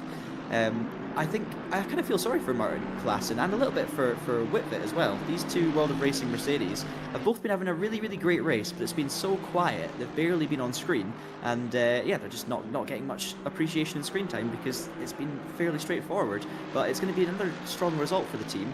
Obviously, these two not directly teammates, if that makes sense. They're in different World of Racing outfits, but it's going to be a solid haul of points for these guys in this event. And for Klassen, he's right on the back of Van Veen at the moment. He's not in the same class, of course. This is a pro versus an am, but he'll definitely be looking to move into the top 5 overall. So through entry, Klassen closes in on the back of Van Veen for this top 5 position. Again, a pro versus am battle, so it's importance diminished somewhat, especially given the disparity in pit stops between the two, but Klassen will want to work his way past, and quickly as well, because he's being held up here. He looks quicker, and he is quicker on the way out of Lovefield. It's always going to be tricky on the way into Cops Corner to make you move here. The bridge they go to end another lap. 2 minutes that lap there. Klassen go a lot quicker than that, and so he'll want to find his way through on Van Veen quickly enough. He didn't clearly want to come into the pit lane and skip Van Veen in that sense. He wants to stay out there for a little bit longer, making use of the lighter car. I do wonder if Klassen's going to do his last stop right at the end, if he's got the fuel and tyres now. But I guess if you've already got your fuel and tyres, then you can do the stop anytime, really. So it's a good point. He could have ducked out of this one, but it depends on the strategy, of course, and what these guys are doing. But Van Veen does seem to be holding him up slightly at the moment. Van Veen's pace has been pretty good. He's been obviously good. He's in the top 5, but it's really been fairly strong throughout. So I doubt Martin Klassen will be losing too much time. But the more they battle and he doesn't make the move stick, the more he will lose. So he's going to try and just get this move done and dusted as soon as possible. Looks to the outside into Vale. Textbook stuff from Klassen, late braking, and very, very respectful from Van Veen, who leaves in the room, accepts that he accepts defeat on this particular occasion, and the positions change. Now we're still waiting for Maszkowski to make his move on Sudakar, who's running incredibly well up in P2 still in the number 2 car, but yeah, still pretty much as we were a few laps ago. So clearly Maszkowski's not too worried about this, or is not going to take any major risks, but maybe Sudakar's pace is just strong enough to hold on. Yeah, strong position for him to be in here for Sudakar. Still got 2 stops to go as well, of course, but he was only in about 50 minutes ago. He'll be out there for a little longer, you would imagine. Maszkowski maybe as well. These two actually came in on very similar laps. I think Sudakar maybe the lap before, but it wasn't very many laps before. And Maszkowski going to have to try and work his way through into Cops Corner. Through they'll go. High-speed nature of this turn, of course, and Maszkowski again closer on the way towards Maggots and Beckett's. Again, it's not happening for him. And these two battles pretty similar, actually, in some ways. For second place in the battle for 5th, because Klassen, while he has finally found his way through, was finding it difficult initially. And Maszkowski still finding this tricky. That might not be the exit he was looking for off of Chapel as he just got into the grass. Yeah, it was almost perfect here. He nailed the corner before, but he just went so early on the power. It was just a tiny bit too early, but he's going to make a move, and he goes for it down the inside. Maszkowski too late on the brakes. Brilliantly executed by Sudakar on the comeback there. But yeah, Maszkowski, he went for it. Bold move, managed to get down the inside cleanly, but just a little bit too deep. And fair play to Sudakar as well. I mean, just great stuff from both of them. Holds onto the position, and yeah, you'll have to try again the next lap. But yeah, it was almost the perfect exit out of Chapel, but he just got on the grass a little bit, and that's probably what's made the difference there. That was too much too soon there from Krzysztof Maszkowski. He did the hard work, actually, of getting to the inside, but if he broke a little bit earlier, he would have done the whole job. Well, I'm not able to manage it on that occasion, but he has shown that he's pretty adept on the brakes, and he might be able to use that as an avenue to get into this second position. A bit more lap traffic in front of them as well. Might well just disrupt the two of them with less than half an hour to go here at Silverstone. I think I saw one of the McLarens just in front. Yeah, you can just see the very brightly coloured and painted McLaren go through the bottom of your shot there, along with actually 2 McLarens in a row. So maybe this will present the opportunity that Maszkowski has been waiting for. Yeah, the quartermaster McLaren certainly stands out on stream. We've not seen Bobby Trunley today, as we said. real-life British GT driver, and he's been racing in ACC for years. Since the first time I ever raced in ACC, he was involved in that too. So hopefully we'll see him back out next time at Donington, which is going to be a very different race to this one, Ewan, as well. Donington equally flowing, I would say, and lots of medium-speed corners, a bit like Silverstone, but also with Donington it's a lot narrower. There's more, I guess, risk points for contact and more squeeze points. So it's going to be a different sort of race there, Donington, obviously shorter in length as well. So I don't know, what we're going to see there, but I have to say I've thoroughly enjoyed myself today. The action's been superb here at Silverstone. Good driving, by the way, from the McLaren, getting out of the way, knowing the battle for P2 was coming through. Maszkowski does it again down the inside, manages to get stopped much better this time though, and therefore is able to hang Sudakar out to the outside, and there's no comeback this time for the number 2, and that's it. Maszkowski into P2, nothing Sudakar can do on the brakes, into Vale, and yeah, good stuff. Second time lucky for Christoph, and away he goes. It's now a 1-2 for Apex 1. Exactly, there was the difference between the 2 attempts. He said it at the time, much better on the brakes that time in terms of not later, not more efficient, but he actually got it stopped that time, and that was all that was really missing from the first attempt. He just needed to be stopped in time, and that's exactly what happened. So he's through now into second position. It's an Apex 1-1-2 with just less than 28 minutes to go. This could be 14 to go out on the circuit. We're certainly going to get more than 70 laps in here this afternoon, which is fantastic.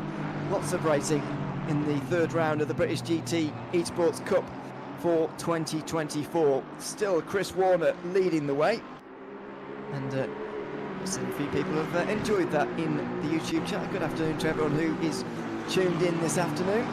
Good to have you along with us for the show in what has been an interesting race in terms of strategy. Battle's starting to spread out a little bit now, but pit stops are far from done at this stage. In fact, in the top 10, we've still got 4 drivers who need to make 2 pit stops. In the top 10, in fact, there are still 14 stops to make across the 10 drivers. A lot of activity in pit lane in this last half an hour upcoming.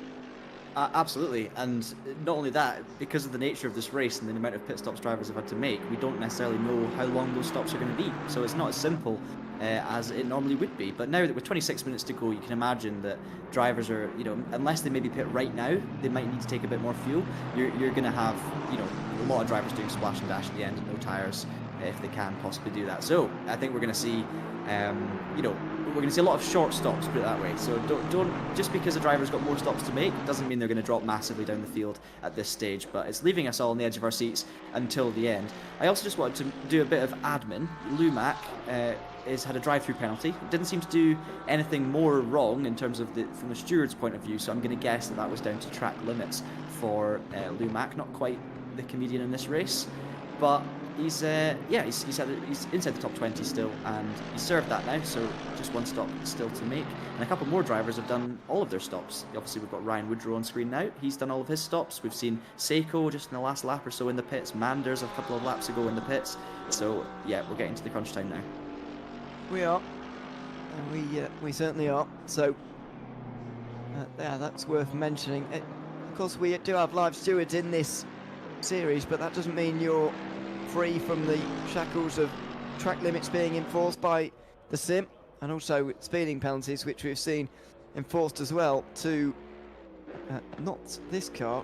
Who was it now who got a speeding penalty earlier? Paulick, wasn't it? In the other world of racing car, one of the other ones. The reason we're focusing in on Ryan Woodrow here is because he's the first driver to have no stops remaining in this race. I think we can say safely now, though, with 25 minutes to go, and this has surprised me somewhat, is that there's going to be no tyre changes left in this race. It's all going to be fuel from now on in, and for those that are still out there, very little fuel to put in, to be honest. There's some very short stops coming up, and effectively they're drive-throughs, really, aren't they? Yeah, not far away from it, for sure. With 25 minutes to go, you're still going to be looking at some 5 to 10 second stops, but I mean, it's getting there, isn't it? I think the drivers are now going to stretch it as long as they can and just make that last stop nice and short. Of course, they're going to have to be careful that they do actually make their stops in time as well, because it can get a little bit confusing as the timer runs down towards 0.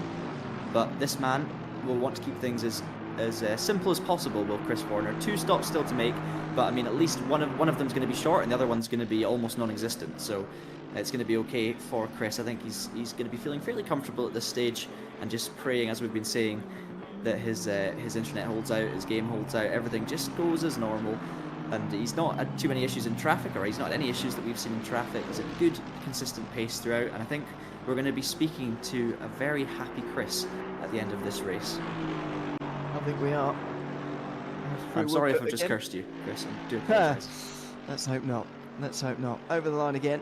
He's on the pace as well. 59.1 from him on that last lap. He's still going pretty quickly out there at the moment, considering the wear that he's got on his tyres. I mean, we were chatting earlier about different ways of cutting this race, and especially on terms of how many tyre changes that these guys are going to make. Have you been surprised with the lack of tyre changes? It seems like one tyre change has been the norm today.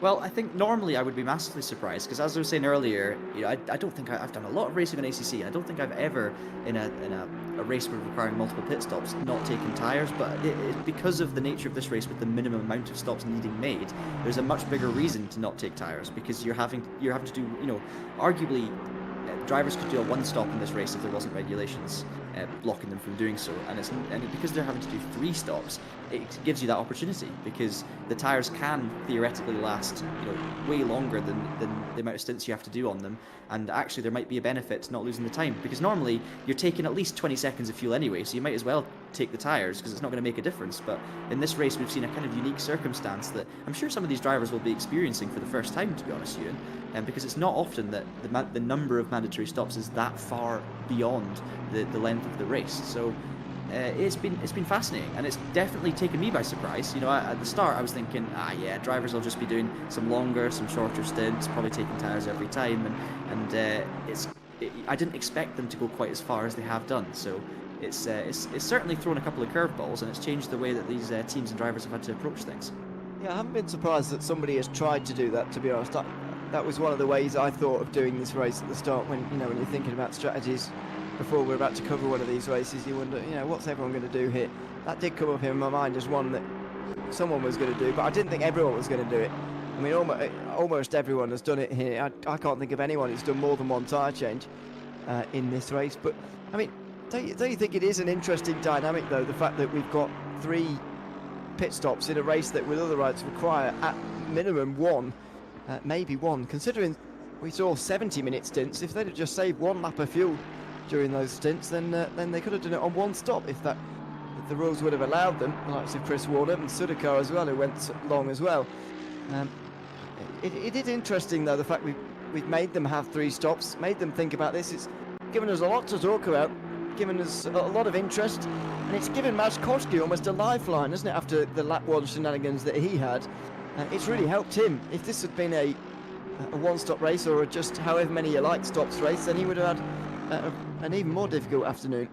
100%. It's given the flexibility. It's almost a lifeline to some drivers, because you can take that lap 1 stop and know that it's not really going to affect your race, because some drivers might actually choose to do that, with no issues. So it certainly adds a lot, and I'm really enjoying the fact that we're seeing something different. And yeah, I mean, absolutely no downside at the end of the day, because everyone's got in the same boat. Everyone's got to make the stops, and it's entirely up to you as a driver how you choose to use those stops up. So yeah, fantastic. Love the regulations, and we did see different approaches as well. We saw Elvin Smith, unfortunately before his disconnect, just to answer one of the questions in the YouTube chat from Jill Gaming. He was on a totally different strategy. He went for about a 40-minute opening stint, 35-40 minutes, and was probably on a similar second stint. So he was going for a more kind of regular split between them, which gave him a lot of pace, but meant he would obviously spend more time stationary, taking on new tyres and more fuel each time. So it's not like everyone's gone for the same thing. We saw some drivers do 2 stops within 2 laps just to get rid of them. So it's been fascinating, Ewan. I've really, really enjoyed it, and I mean, we kind of know what's happening now. We know that there are going to be no more long stops, put it that way, but it's still left us guessing as to the final order, because even if you are just coming in for a 1-2 second splash and dash, it's still going to cost you, 20-25 seconds, because the pit lane is not short, and obviously being the old pit lane, you don't actually have the same, the issue at Silverstone with the new pit lane, where you gain a lot from going in the pits because it's a much shorter route. You actually don't have that with the old pit lane, because it's flat out on the actual circuit. So yeah, it does mean that you're still going to have to lose a bit of time if you've got 2 stops to make, even though you're not taking much fuel. Yeah, it's all to be factored in to this one. It's what I mentioned earlier on. it's getting to that point where they're almost drive-throughs that they have to serve at this point, although not quite in the field. 19 minutes remaining on the circuit right now for Chris Warner. It'll be difficult for him to be overtaken from here. I mean, even if he does do 2 drive-throughs and Maszkowski doesn't do any with a 3/4 of a minute margin, would Chris Warner lose 45 seconds in 2 drive-throughs? I'm not even sure that's the case. I know he'd have to take some fuel on board, and of course Maszkowski has to do the same with 1 more stop remaining, but even if he didn't have one, I'm not sure he'd be nailed on for this race, and that's how far Chris Warner is ahead of the rest of the field. Yeah, absolutely. 45 seconds is the gap, and that is, yeah, it's been fantastic. He will lose, as I say, 15, 20 seconds, but it's still a massive, it's still looking like it's going to be a massively comfortable situation for Warner heading into the final stint. Well, in case you're just joining us here with 18 minutes to go in the race, let's tell you about what's been happening so far in the 3rd round of the British GT Esports Cup for 2024. It was a crazy start with Wilf Paduano coming across on Krzysztof Maszkowski to try and make up positions into turn number 1. He got spun into the wall and got a little bit of damage. Maszkowski would be in the pit lane after just 1 lap. This was an ambitious dive down the inside from Grant into the Vale chicane. Ended up with a 3 wide moment as well. He would back out of it eventually and receive a 10-second time penalty for that one. Paduano would be on the recovery drive from there on in. This is him diving down the inside of Cody Cosford into Stowe corner, and this would be a battle that would rumble on. Side by side on the way down in towards the Vale chicane. He would get caught up on the outside line here. Cosford late on the brakes and does nicely, but Paduano keeps his nose down the inside. Cosford spins around, gets spun all the way around eventually. Paduano had to recover too. Into Abbey, we've had some big snaps of oversteer as well. That was Renta Longer into the new turn number 1, just Abbey corner here on this circuit. And don't know if we've seen this one before. This is at Cops corner with one of the McLarens getting spun around into turn number 1. I think that was Draper actually. One of the Aston Martins. I think that was Lou Mack. From the Mack, excuse me. This is the view from the Aston Martin. Not quite on the apex. Contact made. It was Stephen Bain, wasn't it, actually? I remember that. Who made that contact with him. Down in towards the chicane. That was Holland diving out of the way to avoid both damage and a penalty that surely would have come from that. This was a battle a bit further back with Tim, I'm trying to remember his name now, Tim Long in the, Tony Law I should say, in the BMW further back. Big battles between himself and Max Farrell, and then Kimoto on the outside line looking for a run off of the corner, and very successfully so, getting through. Remember this, Braam Esports still in the race, and unfortunately Kieran Prendergast disconnected very early on from this one, from the lead in fact. Elvin Smith was left to battle on his own, and would do so remarkably well for quite some time. He would pass everybody to get back to the front of the field, but as he was making a pit stop, he would be disconnected from the race too. This was side by side inside the top positions as well. Sudakar making his way past Van Veen for 3rd position. This was at the time. Sudakar is now back down to 3rd position as we're currently running in the standings, by the way. This is an onboard shot of an incident in towards Abbey corner. Stewards are judging the Aston Martin to be on a way too narrow line in towards Abbey corner, and so no further action was taken for this bit of contact that sent them around. That was Nick Manders that's facing the wrong way. This is into Maggots and Beckett's. Ryan Woodrow's been making a great recovery, but this was not part of it. Made a big slide through Maggots and Beckett's. Good save in the end, keeps it pointing the right direction, and that brings us to where we are right now. 15 minutes to go. Chris Warner leading in Pro, Krzysztof Maszkowski leading in Am. We've had a fairly action-packed race so far. I'd forgotten just how good a save that was from Ryan Woodrow just about 10 minutes ago. It was fantastic. But yeah, speaking of fantastic, this has been textbook for Chris Warner. It didn't look for a while like he was going to win this race. Of course, Elvin Smith was dominating the field on a different strategy, but still just had that edge over him in terms of the pace, and it was looking really good. This man has not had as good a race. Lou Mack in 19th, off the road once again. Still a pit stop to make for him, but yeah, it's good to see him carrying on, and he'll just need to keep going for the next 15 minutes and come across the line to try and finish this race. But yeah, Warner has just been sensational since that start. It's going to be super for him in the championship as well. Obviously leading in pro in this race, but he was not far off Elvin Smith at the top of the pro standings going into this one, and he's going to have a substantial lead after it. It's been a great race as well for Sudakar in third, second in the pros. Still got 2 stops to make, so I don't expect him to finish third overall where he is now, but he'll still probably slot in around about the 5th, 6th position mark, and we have to wait and see. And obviously leading Maszkowski leading the AM class. Now this is a replay of what's happened to Lou Mack, and he's on his own this time, and he almost saves it, doesn't quite do a Woodrow, loses the back end, but there's no one around, no extra damage done. It's been like a bit of a Felipe Massa 08 race for Lou Mack, unfortunately. So spinning on the traction for Mack, and he is down in 20th place at the moment with still a pit stop to make. He's actually got Holland right behind him. A good battle going on here for the final spot inside the top 20. Unfortunately, it's not realistically going to matter towards the end, although Holland will want to get through as quickly as possible. Maybe he believes he can get past Max Farrell for 19th place before the finish of this race, with just 13 minutes to go now. Cody Cosford making his last stop as well. Drops back, and we'll see where he comes out relative to Woodrow, who's the current leader of those who've done all their stops. But it's been a good recovery from Cosford after the spin earlier on that we saw in the highlights there. But Thomas Holland's also had an exciting race. He's been involved in a couple of good battles. He's been having a lot of fun by the looks of it, but just trying to get back into that top 20. But of course, with Max still to make the pit stop, I'm sure he will be comfortably within that top 20 once everything is said and done. It looks to the inside, but it's defensive line on the inside from Mack, and Holland is forced to go the long way around. Nothing he can do there. Bit of grass cutting from the McLaren on the way out, but it's all okay, and Holland continues on in P21. Not going to make the move yet, but he'll try again on the next lap. To do it quickly, although Mack has closed in to half a second behind Farrell now. It's probably closer than he was before on the last lap. The McLaren's still pretty quick at this stage in the race, although maybe it's a little bit lighter on fuel at this stage. No, there can't be much in it. All these cars will be light on fuel now with 12 minutes to go. That was pretty wild from Holland.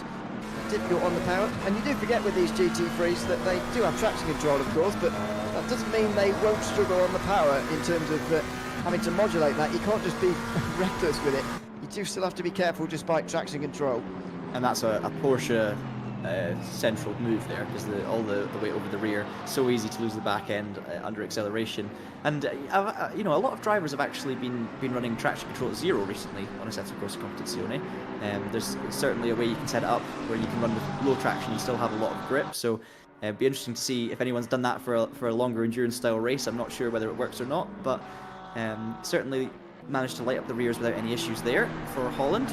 As we now look at Lumac yet again, we've got Bain making his final stop in the number 8, so he'll likely drop outside the top 10. Cosford did manage to resume in 12th, so he did drop behind Woodrow, only 3.4 seconds behind.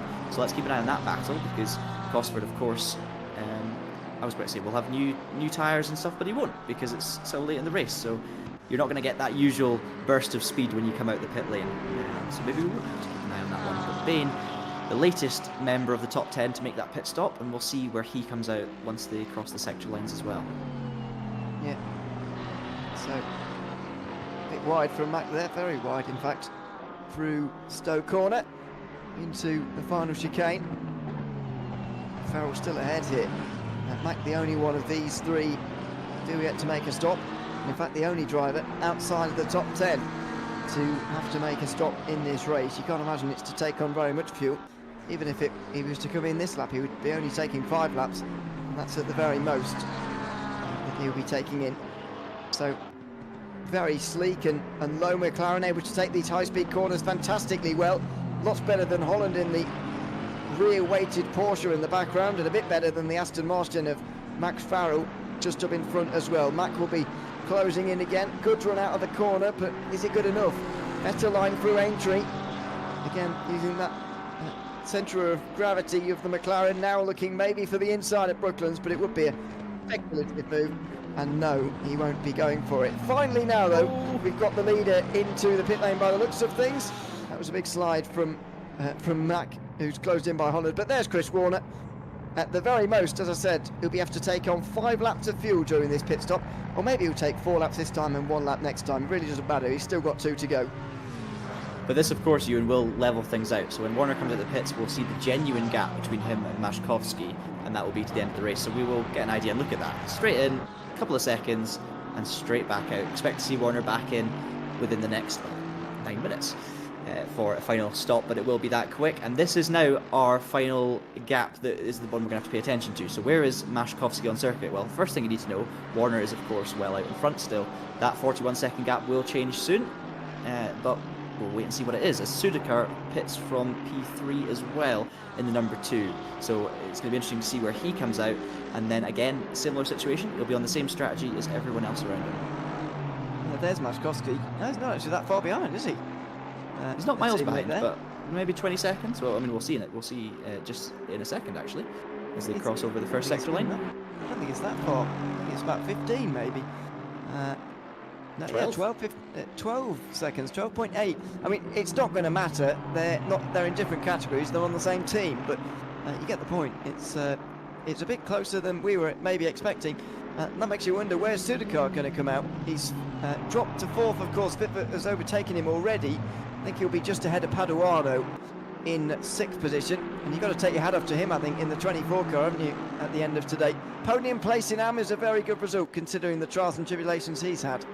Yeah, Paduano's put in a spectacular drive in terms of pace, coming through the field really well. But at the end of the day, his downfall was his own making. A couple of ambitious moves that didn't pay off, too much risk early on in the race. So yes, he'll be happy with the recovery, but the result could have been better if he'd have managed to, just played the longer game a little bit more.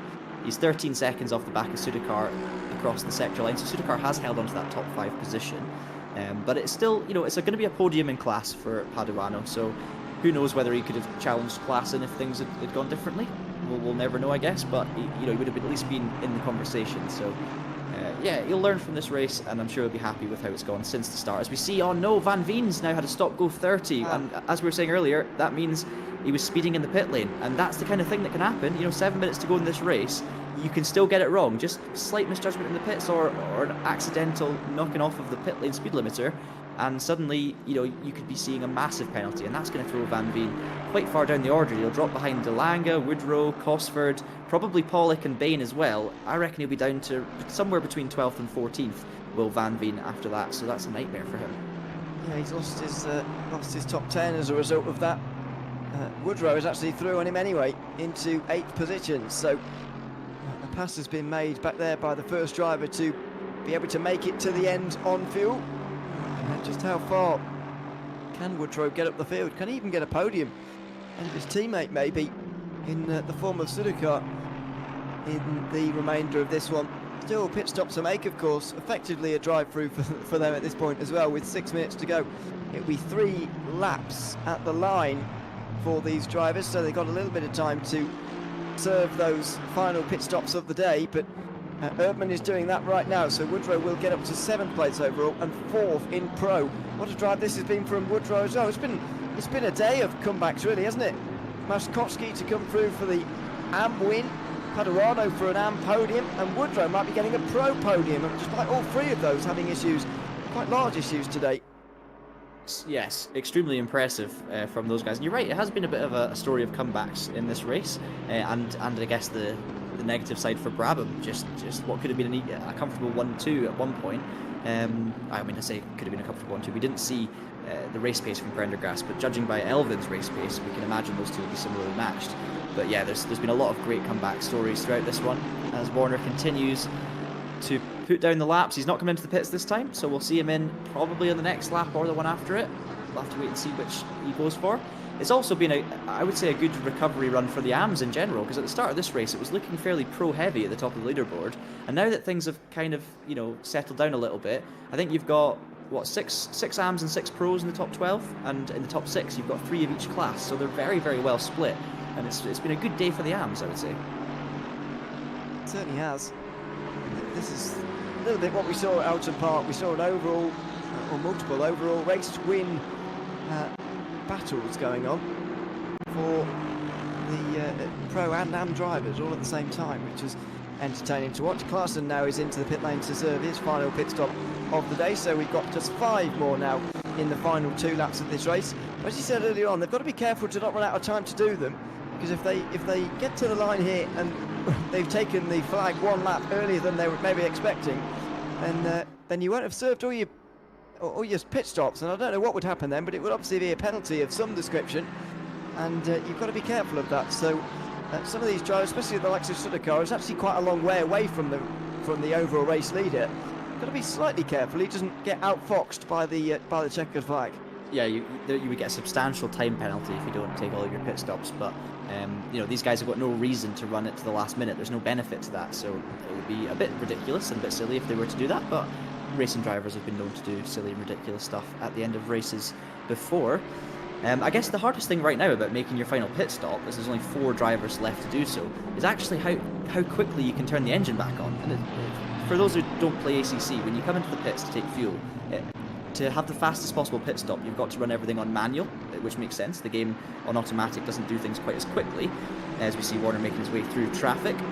So you have to do it manually. You have to turn off the engine before the fuel starts going in. But because you're only taking 1 or 2 seconds of fuel to fulfill your mandatory stop, you have to get the engine straight back on again. So it's going to be quite a big slide for the only Porsche in the field, Thomas Holland, heading into Cops to distract me.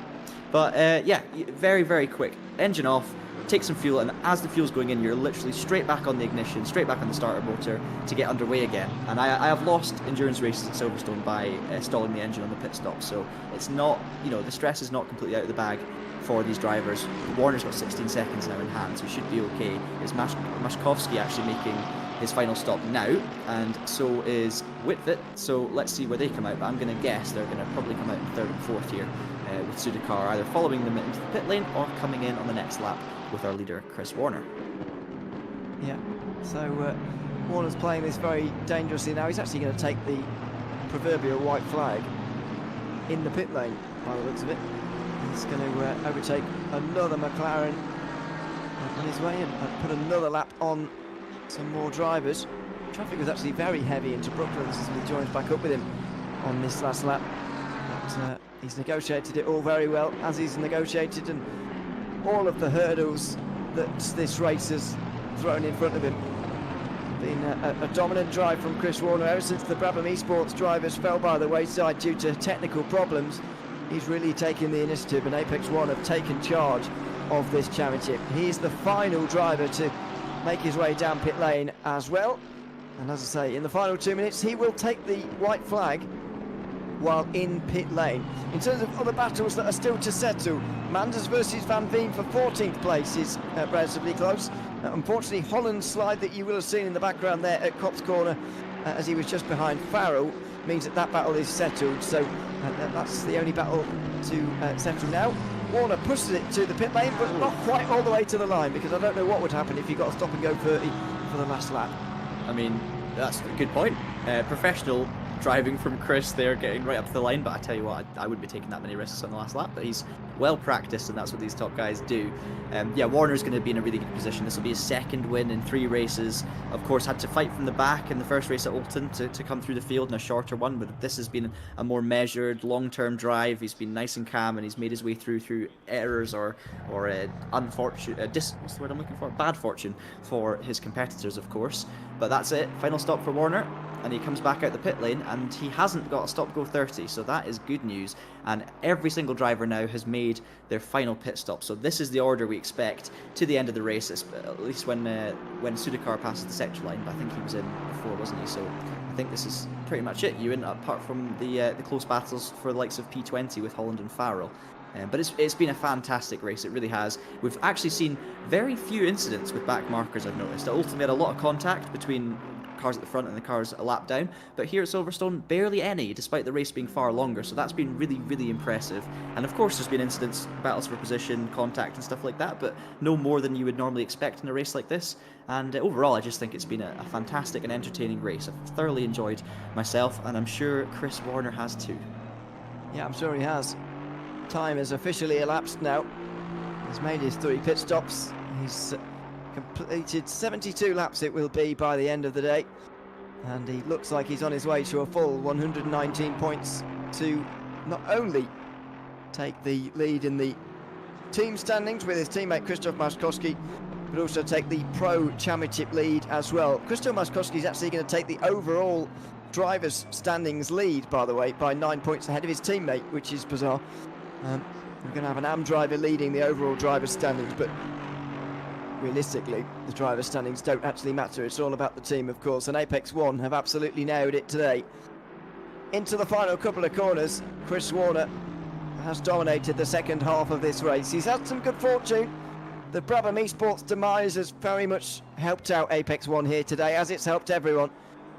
But you've got to be there to take advantage of it, and Chris Warner has done just that. The third round of the British GT Esports Cup for 2024 is going to go the way of Chris Warner here at Silverstone. After leading for most of the final hour in this race, Apex One have taken a huge advantage in the team standings after just 3 rounds of 8. It's Krzysztof Maszkowski who will win in AM as the Aston Martins dominate at Silverstone. It was an all Aston Martin front row at the start of the race, but it's a different team taking a 1-2 for Aston Martin here at the end of the race at Silverstone. Klassen going to come across the line for P2 in class, P4 overall. Really quiet race for Martin, unlike Oulton Park, but you'll be delighted with the result. And of course, another World of Racing Mercedes not far behind in Sudakar. Now, he was sitting inside the top 3 for a lot of this race with a strategy, ends up with 5th position on merit. Fantastic result, and that is a podium, of course, in the pro class for the number 2. Wilf Paduano have been in the wars, it's fair to say, in the 24, but will come through to round off your AM podium in his Mercedes. And I mean, it's an Aston Martin and Mercedes whitewash yet again. Erdmann's going to be 7th, with Woodrow, De Lange and Cosford rounding out your top 10 overall when they get to the line. There's Erdmann coming across behind his teammate. Pollock, really unfortunate as well with his stop go 30, which puts him outside of the top 10 overall after what could have been a top 6, but fantastic action throughout you, and that's been superb. Yeah, only 12 cars finishing on the lead lap, by the way, which shows you the pace that Chris Warner was able to put on, but the length of the circuit, of course, keeping people on the lead lap rather nicely. We'll hopefully be able to speak to Chris Warner very shortly about that race, and maybe Krzysztof Maszkowski as well. The class winners we'll be hoping to speak to at the end of the day here at Silverstone. But the important part is it's not about the drivers, of course, here. It's about the team standings. And if both of your drivers from one team are taking a race win, then you know that you're going to have a good day in terms of the points. Chris Warner is already in the waiting room. He knows the drill by now. He's already getting used to this, isn't he? We'll be able to chat to him hopefully very soon. I can drag him as well. So we can now have a chat to the overall race winner. Chris, congratulations. Welcome into the booth. Good to have you alongside us. I mean, that second half of the race was certainly dominated by you, but the first part of it was, a much more dynamic part of it. It was a topsy-turvy a little bit as well. Tell us about the first half of that race and the start that you made, and then how you guys, as a team, generally flattened that out and did a bit better in the second half, taking that 1-2 in the end. How was it overall? Well, yeah, first of all, I've got to say we were very lucky in the fact of Braam having some issues there. But obviously, you don't want to win in that way sort of thing.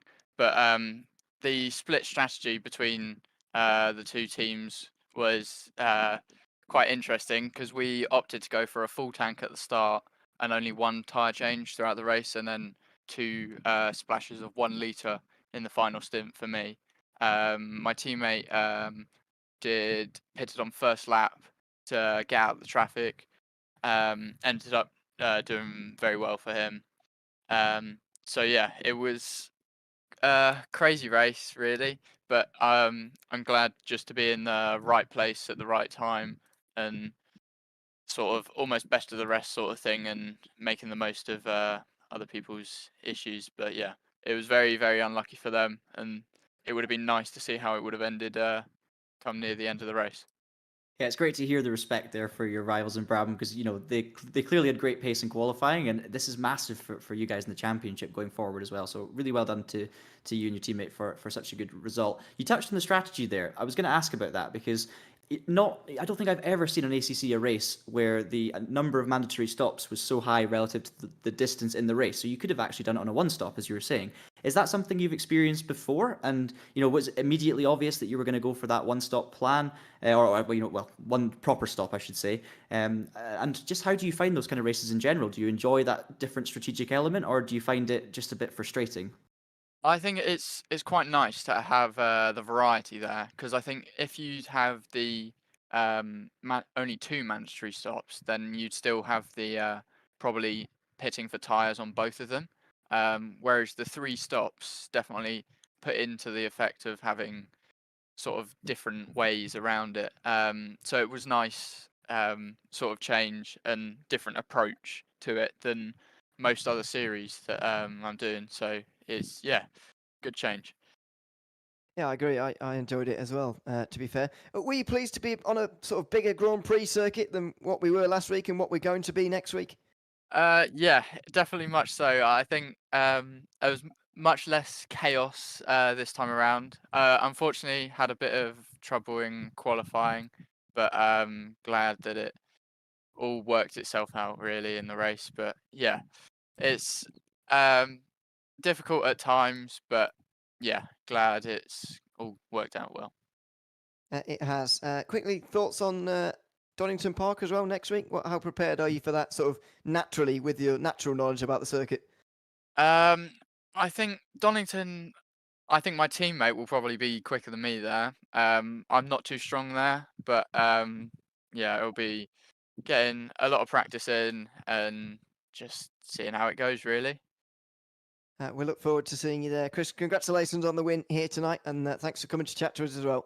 Thank you very much. Cheers, guys.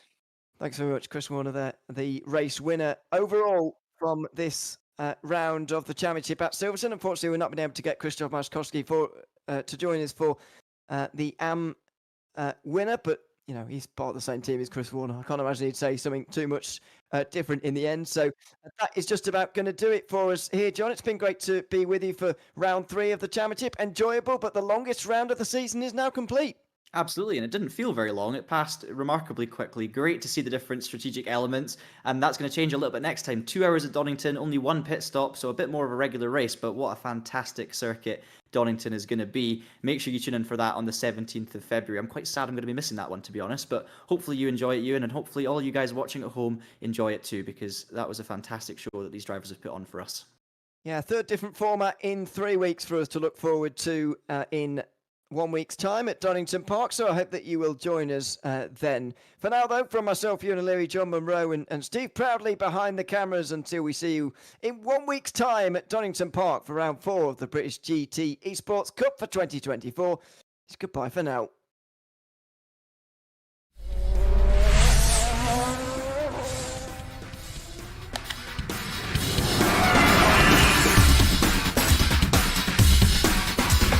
Past all of them as well. What a move to the 48. Oh, look at this. And onto the straight they come.